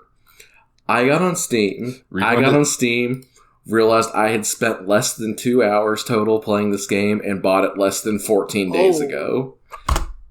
I requested a refund on this game. I have literally never done that before on Steam. Yeah, man. I don't blame you.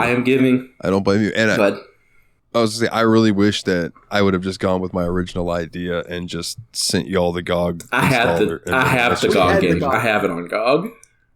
Oh, well, that's the saddest thing. We both had this game on GOG the whole time. Oh, man.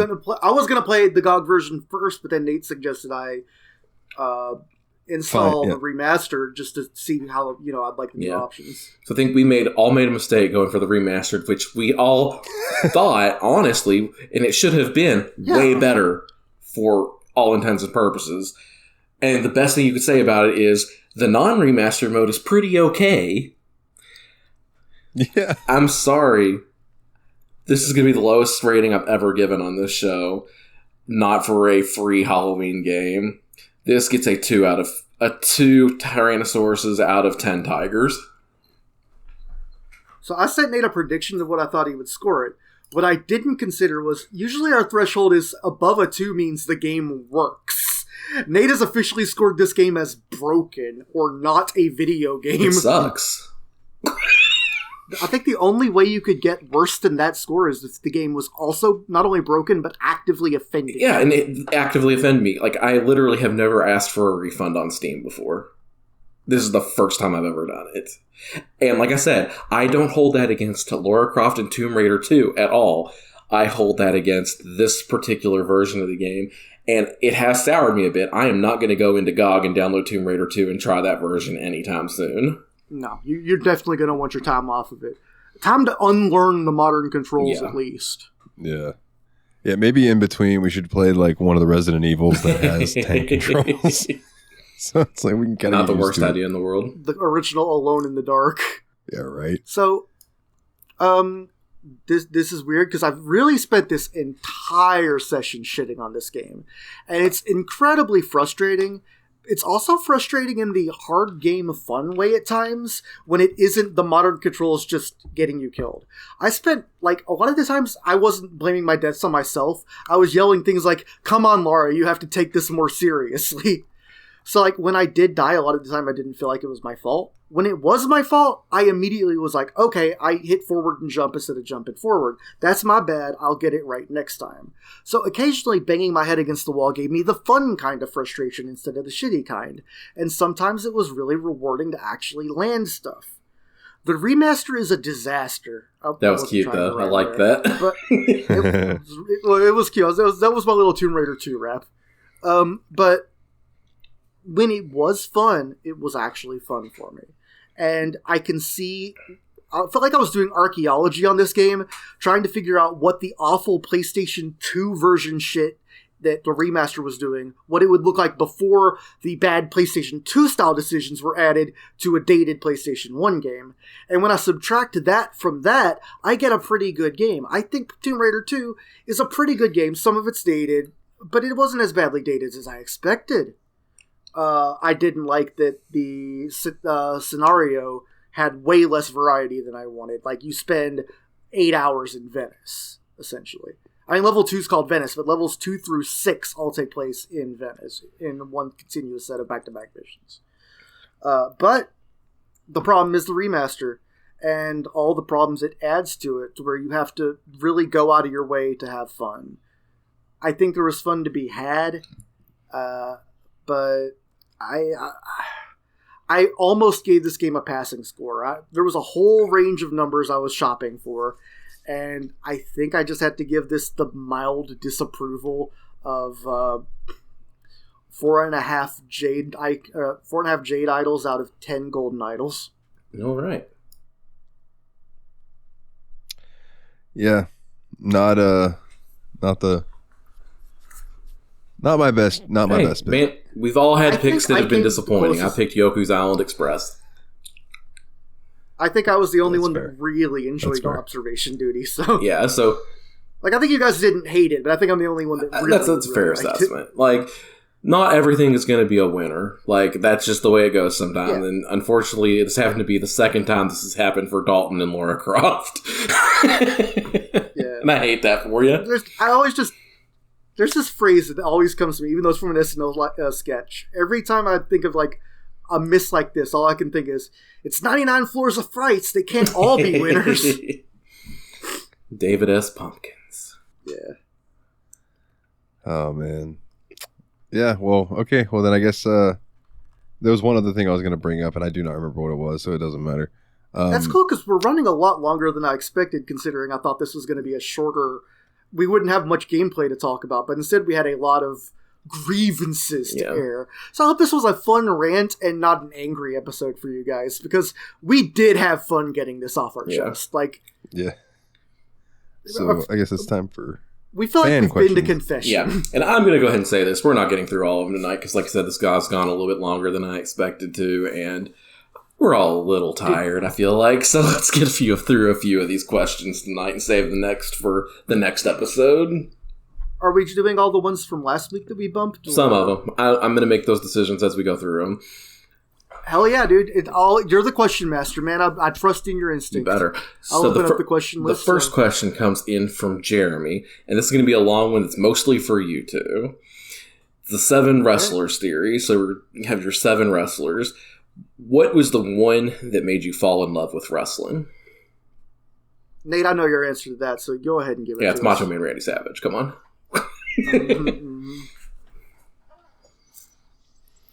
The one that made me fall in love with wrestling.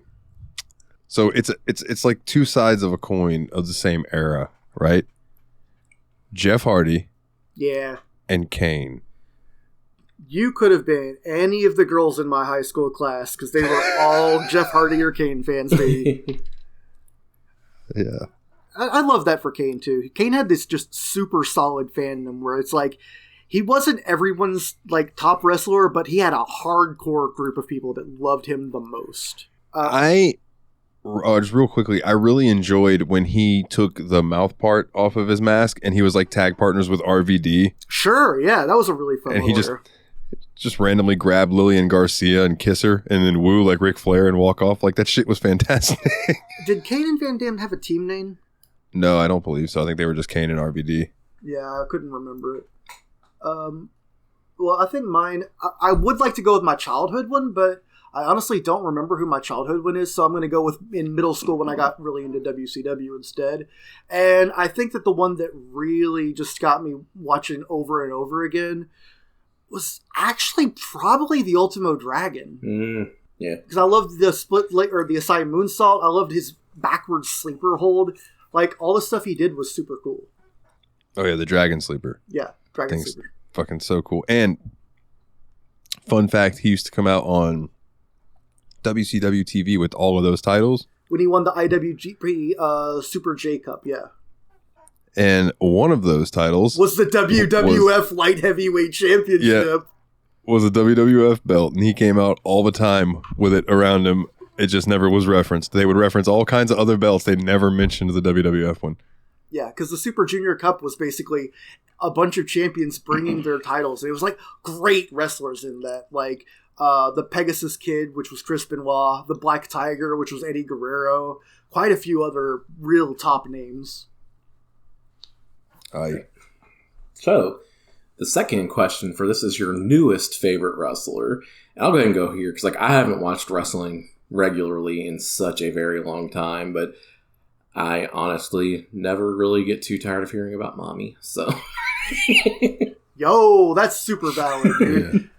Rhea. Yes, I'll go with that. Love me some Rhea, son. That's a great answer. I love it when you have a wrestler that even if you don't actively watch, you just love getting updates on. Yeah. I would say my answer is definitely, when I started watching AEW, I was instantly drawn to Darby Allin because at first I thought, he kind of seems like a corny My Chemical Romance kid or whatever. Then I watched him wrestle and I'm like, oh, he's actually a lunatic. He isn't just dressing up as one. Being someone who has worked with him and knew him in real life, he is absolutely a fucking psychopath, but he's a sweet guy at the same time. Yeah, by psychopath we mean he's an adrenaline junkie, gonna eventually get himself killed doing something stupid type. Yeah, was gonna climb Mount Everest, but broke his foot when he dove off a ladder through a pane of glass, which we have talked about on a recent episode. Yeah, he broke his foot during that, so he won't be climbing Mount Everest this year. Good. Mount Everest sucks. Don't do that. And everybody was like, thank God he broke his foot. Like, what the fuck? My newest favorite wrestler, man, part of me wants to say Seth Rollins, but like, he's been wrestling for like 10 years now. I've been watching that dude for a long time now. Seth Rollins has been wrestling for a long time, but I feel like he's only become a bona fide, true blue main eventer in the last like 2 years. I only relatively started liking Cody when he came back to WWE. That's true. I felt like I really was getting nothing out of Cody in AEW. And that's strange because he was a founder of AEW and all that. I liked Stardust. I couldn't stand his white bread babyface AEW character. And I get what they were eventually planning was a long-term thing where he thinks he's a face and becomes a heel or whatever, but he was clearly not all that into it. Yeah, I agree. But I'm going to give this one to, I'm going to give it to Gunther. Yo, awesome pick. Again, the big meaty men slapping meat category, always a classic. Yeah, dude's chop master flex now. Like, he's taken over that Ric Flair, just tear a motherfucker's chest apart. I really do think he may be just the best chopper in the game.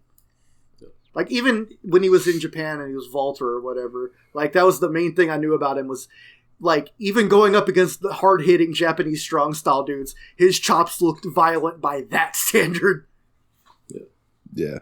Next up, all right, the next one is the one that always makes you smile. And I think I got to give that one. He just retired, and I think he was one of the greatest of all times. Let's give it to Sting, man.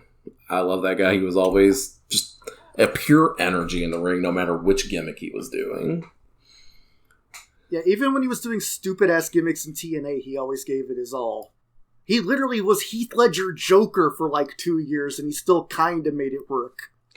I have 2 words for this answer, and it's not sucking. Yeah, I really thought. It's my bad. Yeah, R-Truth has been really entertaining lately. R-Truth. Fucking R-Truth is a global treasure, and we should all appreciate him just slightly more than we do. What about you, Willie? always is such a hard one here because this is not the guy's normal gimmick. But every time I saw Joseph Parks Esquire in TNA, when Abyss got knocked on the noggin and became his real name self, except as a meek, mild-mannered lawyer, that shit was hilarious. Also, shout-outs to Billy Gunn on that category. Yeah, I was also thinking of that. Like, the fact that he keeps on modernizing and finding new ways to make Ass Man work. Like, the fact that now it is mutated to Scissor Me Daddy Ass. Yeah, and not only that, he's in, like, better shape than he's ever been in, and he's, like, in his 50s. Yeah, he's cool, he looks tremendous. It's crazy. It's like he's, like, up there with X-Pac in terms of dudes who look way better than ever before. Then again, also, if you think about him and X-Pac, both of them were stood next to freaking Triple H and Shawn Michaels for a lot of their careers. So. No joke. All right. So the next one is the one you miss the most. We might have a clean sweep for this one. It's hard because since I'm not using the same wrestler twice for any of these, it makes it a lot easier. But bad guys, man, the bad guy, it's Scott Hall. Like, that guy's the best. Dalton, do the little rhyme. Tough times don't last, bad guys do, or whatever. Oh yeah, it's tough times don't last and dreams come true. Good guys don't always win, but bad guys do, I think is what it was. Oh no, good times don't last, but bad guys do. That's it. Yeah. Fucking Scott Hall was the one I miss the most, for sure. That's very close. That's on the same line as what I was thinking for sure. Yours is just a more recent departure, but absolutely. You saying Scott Hall, I agree with that, but not to double up on it. I'm gonna go Bray Wyatt. I figured because there was so much more left for him to do. Yes, absolutely. Like that dude was just starting to hit his like stride and peak, and I don't know, he wasn't even at his peak. Like, he was still on the up and up. Like, he was approaching his prime days. Yeah, he was only getting better. He was one of the most creative dudes in the game. I already really liked him. I was stunned he didn't take any deals between his release and his return. Like, and when he came back, he was fresh, full of ideas, and ready to do all kinds of new shit. And then just suddenly gone. Yeah, it's fucking terrible, dude. I miss that motherfucker. There's a documentary that's either out now or is coming out about him, and I am like not prepared to watch it yet.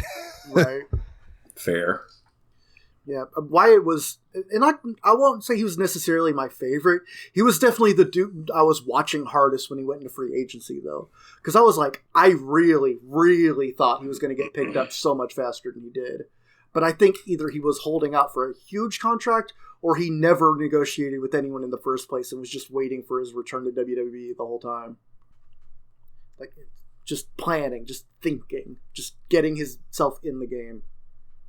So mine is very similar to Dalton's in one way and similar to Nathan's in another way. Similar to Dalton's in that it was a guy that was still at the top of his game, was just recently in the World Championship picture when he passed away. Similar to Nathan's in that he was a bad guy. He lied, he cheated, and he stole our hearts. Eddie Guerrero. Yeah, dude. Eddie Guerrero. Yeah, for sure. Yeah. I mean, he was so good at what he did.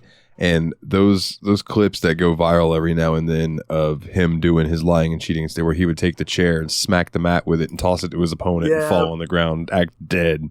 Yeah. And the referee would turn around and be like, "You hit him with the chair? Ring the bell!" And Eddie would win. And it was just... And no one booed him. I mean, they booed him for it at first. But it was like, it became an endearing thing where it was like everybody fucking loved Eddie for that shit. Like, oh, it was so good. Just a little smirk and pointing at his head thing he would do when he got away with one of those. Like, he knew it. It was so good.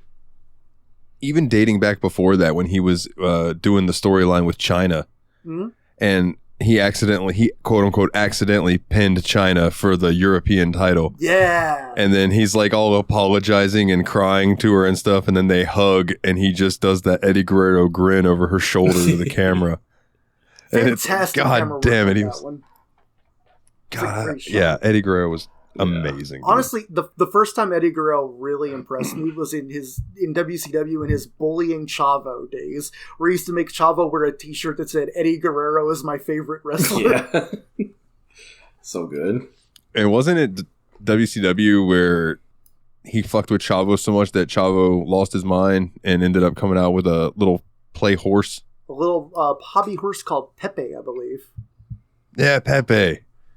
It's strange that if I had a nickel for every time WCW characters went in state and started talking to an inanimate object on a broomstick, I'd have 2 nickels, which isn't a lot, but it's strange that it happened twice. Because there was also Perry Saturn and Moppy. That was WWF though. No, Moppy was a WCW one. Wasn't it? Well, no, I think either that or he brought it back in WWF. I'm gonna have to look this up now. Because that was punishment for that whole thing was a punishment for he beat the fucking shit out of some local dude on Raw. Because I thought the original thing was it was an in-character punishment where he lost a match against Raven and had to start cross-dressing. And he just started owning it and dressing up like a super freak and coming out to a thinly disguised ripoff of Beautiful People by Marilyn Manson. It's like DDP's thinly disguised ripoff of Smells Like Teen Spirit. Yeah, there were a lot of them. Right. So the next one would be the. Well, I'll be damned. It does look like the dress was before Moppy. Those were 2 separate occasions. You're right. Moppy was he was being punished for an attack on an episode of Jacket. Well, I'll be damned. Oh, Jacked. Okay, yeah. Yep, I'm an idiot. Yep. Right. So the next one is the one you'd protect with your whole life. Oh, that's fucking easy. She's always on top. I'm going Rhea Ripley, baby. She does not need your protection. She does have to protect you. But no. You know what? You're right. I'm switching it. Alexa Bliss. She's small and dainty. She can summon the powers of the Fiend. You're right. Paige. She's got a broken neck. Oh, yeah. No argument about Paige. My answer is actually Diamond Dallas Page. Yes. Yeah, most positive motherfucker on the planet. Protect him with your whole life because that dude has done so much for so many people. Just all around good dude.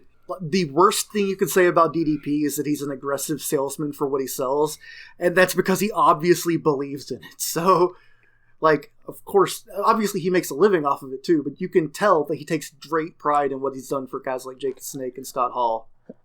And speaking of Scott Hall, in that video I sent you guys, and we've talked about this on a recent episode, but I'm bringing it up again because it's context and it helps. But like when they're sitting there and they're playing the game against each other, and DDP's like, I'm not in the fucking game. Are you kidding me?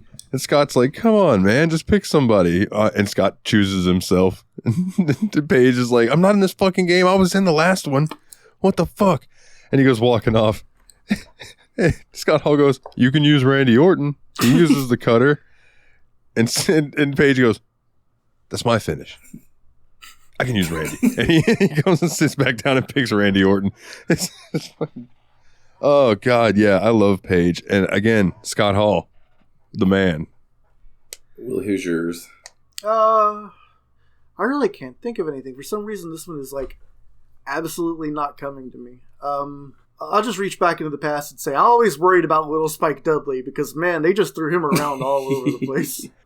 And if I can give a serious answer, because I was really just naming off hot chicks, Triple H, dude. I have always loved Triple H, and people, like, for a while, like, he gets his flowers now, but people shit on him for a long time, and I never understood it. Yeah. He was just playing a character. Yeah. But. All right, and this last one, the one you're rooting for the most. I'm just going to bring Darby Allin back up. I'd love to see him reach World Championship level. I don't know if he's ever going to be like the guy for any major company, but I do think he at least has the ability to have a good belt run or two. He's been good on the secondary title. Yeah. The fact that he could believably lose it and win it back from Samoa Joe, a dude twice his size and incredibly terrifying, that says something, you know? Yeah. Rooting for the most. I'll kind of parrot off what Willie was doing. I would like to see Gunther hold the World Heavyweight Championship at some point. Yes, absolutely. I think Homeboy deserves it. 100% down. I feel like he's kind of had one of those Intercontinental title reigns that feels like the old school 90s style when it was a stepping stone to the World Championship.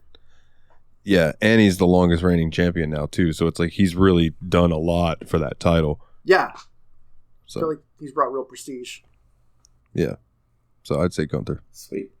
Me, I'm rooting for the guy still down there working his ass off in the indies, trying to catch his big break and make it into the big leagues. That's who I'm rooting for the most.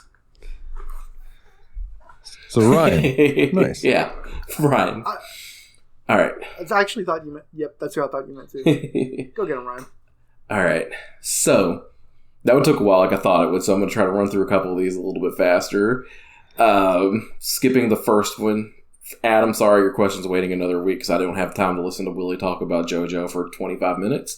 So the next one from Adam is, what was the best EA big game? FIFA Street, NBA Street, SSS Tricky, Def Jam Vendetta, Freakstyle, or SSX3? Would you believe me if I told you I've never actually played any of these? I would, because I haven't either. However, so I don't have an answer. Having seen some of them played, I think objectively it's SSS Tricky. Mm-hmm. But personally, I think I'd have the most fun with Def Jam Vendetta. I think Freakstyle was pretty dope, too. I actually don't know that about Freakstyle. Freakstyle is interesting. Think Tony Hawk style combos and stuff, but you're on a dirt bike. Okay, that sounds dope. So my answer for this would be different if it was NBA Street Volume 2, because Volume 2 NBA Street to me is the best basketball game ever made. SSX Tricky all day. Word up. Did you see the one GameCube version of NBA Street where you could play as the Mario gang? You have a team of Mario, Luigi, and Peach. They look so ridiculous next to the actual full-size basketballmen. Yeah. Oh, I can imagine. But because they're Mario and Luigi and Peach, they jump incredibly high, so it actually ends up averaging out. Yeah. Yahoo! Right. This next one's from Adam. It's, what is your favorite crossover game? The pictures he had included, and I might have written some of these down wrong, was Super Robot Wars T, Project X Zone 2, Project X Zone, Tatsunoko Capcom, Neptunius, Sanran Kagura Ninja Wars. So those were the ones in the example. I'm just going to say Marvel vs. Capcom. Yours is Marvel? Huh? I thought yours would be Capcom vs. SNK. Yeah, I don't know. There's something really cool about being able to play as Wolverine fighting. Marvel is one of the most frantic freaking games ever made. That is a really fun one. Like, there's a real pure joy to Marvel. Yeah. And Gonna Take You for a Ride is a top tier fighting game song. I'm going to go with Capcom vs. SNK. No, I'm actually going to go with the King of Fighters. There you go. It's good too. Because it actually started off as a crossover between Fatal Fury and Art of Fighting before it grew into its own thing. Kind of like Kingdom Hearts grew out of... That's Dalton's answer, probably. It's Kingdom Hearts. Actually, my answer was going to be King of Fighters, but like Kingdom Hearts is also a good fucking shout. I'm glad that Marvel vs. Capcom is good because DC Universe versus Mortal Kombat is not. I can see what they wanted to do, but it's pretty clear that there was a lot of meddling and miscommunication involved. Like, the fact that the hero characters, instead of fatalities, have heroic brutality. Like, that sounds worse. It's less satisfying and worse. I would like to see Street Fighter X Tekken. Yeah. I think that would be fun. Too. Was that not a thing? I don't know. If it is, it was Japanese only. Just like there's a game that's Ys meets Legend of Heroes, but it's Japanese only. Yeah, there was a Street Fighter X Tekken. Came out on a bunch of came out worldwide for the PS3 and Xbox 360. What? Okay. To the emulation station. Oh, yeah. All right, next. So I'm going to bust through these. I'm going to do two more. They're going to be red pill, blue pill questions, and then we're going to call it for this week's questions because I'm getting tired. But the first one I'm getting rid of because this one makes me mad to look at. Thanks, Mikolov. I want Raise Hell's Praise Dales for this one, but red pill versus blue pill. Red pill. Final Fantasy 2, Final Fantasy 5, Final Fantasy 6, Final Fantasy 7, Final Fantasy 8, Final Fantasy Tactics Advance, Final Fantasy Tactics Advance 2, Final Fantasy 11, Final Fantasy 12, Final Fantasy 12, some weird subtitle I can't read, Final Fantasy 15, Final Fantasy 7 Remake, Final Fantasy 7 Rebirth, Crisis Core, Final Fantasy 7 Reunion. That is the red pill. Dirge of Cerberus, Dissidia 12, and Final Fantasy. I can't tell what that one Oh, yeah, I didn't even scroll down enough. Damn you, Mikolov. The blue pill is Final Fantasy 1, Final Fantasy 3, Final Fantasy 4, The After Years, Final Fantasy 4, Final Fantasy 9, Final Fantasy Tactics, Final Fantasy 10, Final Fantasy 10-2, Final Fantasy 13, Final Fantasy 13-2, Final Fantasy 14, fuck you, Mikolov, Final Fantasy 16, Final Fantasy Crystal Chronicles, Final Fantasy Dissidia, fuck you, Mikolov, World of Final Fantasy. And I think you skipped over Lightning Returns. There's too many of them, and I don't care. I'm giving it to blue because it has Final Fantasy 2 and Final Fantasy 4 and Final Fantasy 9. That was literally 4, 9, and I'm sure Tactics and 10 I could dig a bunch of hours into, too. Only one I really miss is 8. I'm going red for 8, 12, and 11. Yeah. I'm going to miss 5 out of the red column. Yeah. And Dirge of Cerberus was fun for what it was. I just really don't care about the expanded FF7 universe. Fair. Yeah, me neither. It was like a Devil May Cry game just with Vincent. I'm with Virgil. With Vincent. Oh, Virgil / Vincent / Curly Bill / Cotton Eye Joe. You changed my pro wrestling reference into not a pro wrestling reference. How dare you? Oh, hey, my purchase has been refunded from Steam. Thanks, Steam. I no longer own Tomb Raider 2. Hey, Adam, does that mean I can take it off of my score for the backlog golf? All right, and the last question I'm reading this week is from Mikolov. Red pill, you get Breath of the Wild, Ocarina of Time, and Twilight Princess. Blue pill, you get Tears of the Kingdom, Majora's Mask, and Skyward Sword for Zelda games. Red this pill. This is a super easy red It's pill. an absolute easy red because Tears of the Kingdom is just Breath of the Wild, but a little bit different. But Breath of the Wild's probably better overall, in all honesty. Ocarina of Time is better than Majora's Mask, even though I don't like either one of them. And how are you going to pick Skyward Sword ever over Twilight Princess? So... Yeah, the problem is the blue pill has too many mid games. I feel like I could get into Majora's Mask, but like Tears of the Kingdom is just, did you like Breath of the Wild? Here's freeformer Breath of the Wild, and it's too freeform for me. Yeah, I feel you. Jeff, I apologize to you in particular because you have quite a few questions I did not read, but we will get to them next week. I wanted to get through some of those long boys tonight. And that'll do it for questions.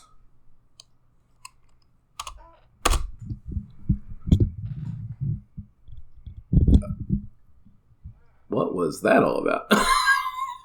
He's adjusting his mic arm. Oh, gotcha. Okay. And so, with that being said, we will go ahead and move on to the most fun part of the week for me, which is letting you know my host pick. So I kind of had a discussion with the boys about this before. So I have a host pick, but it needs a game in between, right? So we took a look at the short game poll, and we took a look at the retro game poll, right? So we could see what kind of game we wanted to pick. So the short game poll, the current winner is Sega Bass Fishing. The retro game poll, the current winner is The Legend of the River King. Yeah, we do need a new retro game poll. But, yes, we can make a poll, Dalton. However, what the three of us decided was instead of playing either of those games, we were playing Call of the Wild the Angler, which is another fishing game. Just because it's been on all three of our lists for a while now, we're just like, let's just drop this in now while we're playing a slightly longer game. So, that being said, the game that's coming after Call of the Wild the Angler is Yakuza 4 Remastered. We're going back to Camarocho, baby. Yeah, baby. Hold on, you said after. So we're doing short game and concurrently we're going to play that, and so we're going to do four weeks of this? So 2 weeks for Angler, 2 weeks for Yakuza? Yes, that... Instead of doing 2 Yakuza episodes? Yes.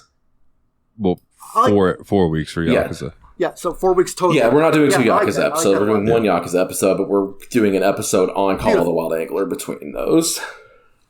So we start Yakuza now and keep playing Call of the Wild. That's perfect. Yep. I love that. Yeah, and also Call of the Wild the Angler is multiplayer, so we can figure that out. That is one of the reasons I wanted to do that one instead of the other two. Yep. Do some fishing with the boys. All right. So, looking forward to Yakuza time, baby. Yeah, go head back to Cam Rocho, eat a lot of peaches. And in anticipation that Nate might do that, I went ahead and finished Yakuza 3 over the last 24 hours. Got from chapter 9 to the end. And you know what? Having spent some time off from it, going back into it, I didn't mind the filler parts now that I'm not cramming to finish the game for a podcast. I actually really liked the end stretch of it. I thought it was really fun. And it was definitely a nice contrast in terms of controllability to Tomb Raider controls. Yeah, I'm really looking forward to playing as Yakuza after playing these controls, dude. Yeah, I'm going to get that installing tonight and probably do a little fishing before bed. If you would do us a favor and like us on iTunes, give us a 5-star review, give us a positive review on Spotify as well. It helps us in the algorithm, helps us show up to more people. Pretty please, that would mean a lot to us. You want to come join the Discord? bit.ly/TSMP Discord. That'll get you a link in. And recently, I just had a friend of mine, Beware of Mum, join. So welcome to the shenanigans. And if you would like to join in as well, yeah, like I said, bit.ly/TSMP Discord, all capital letters.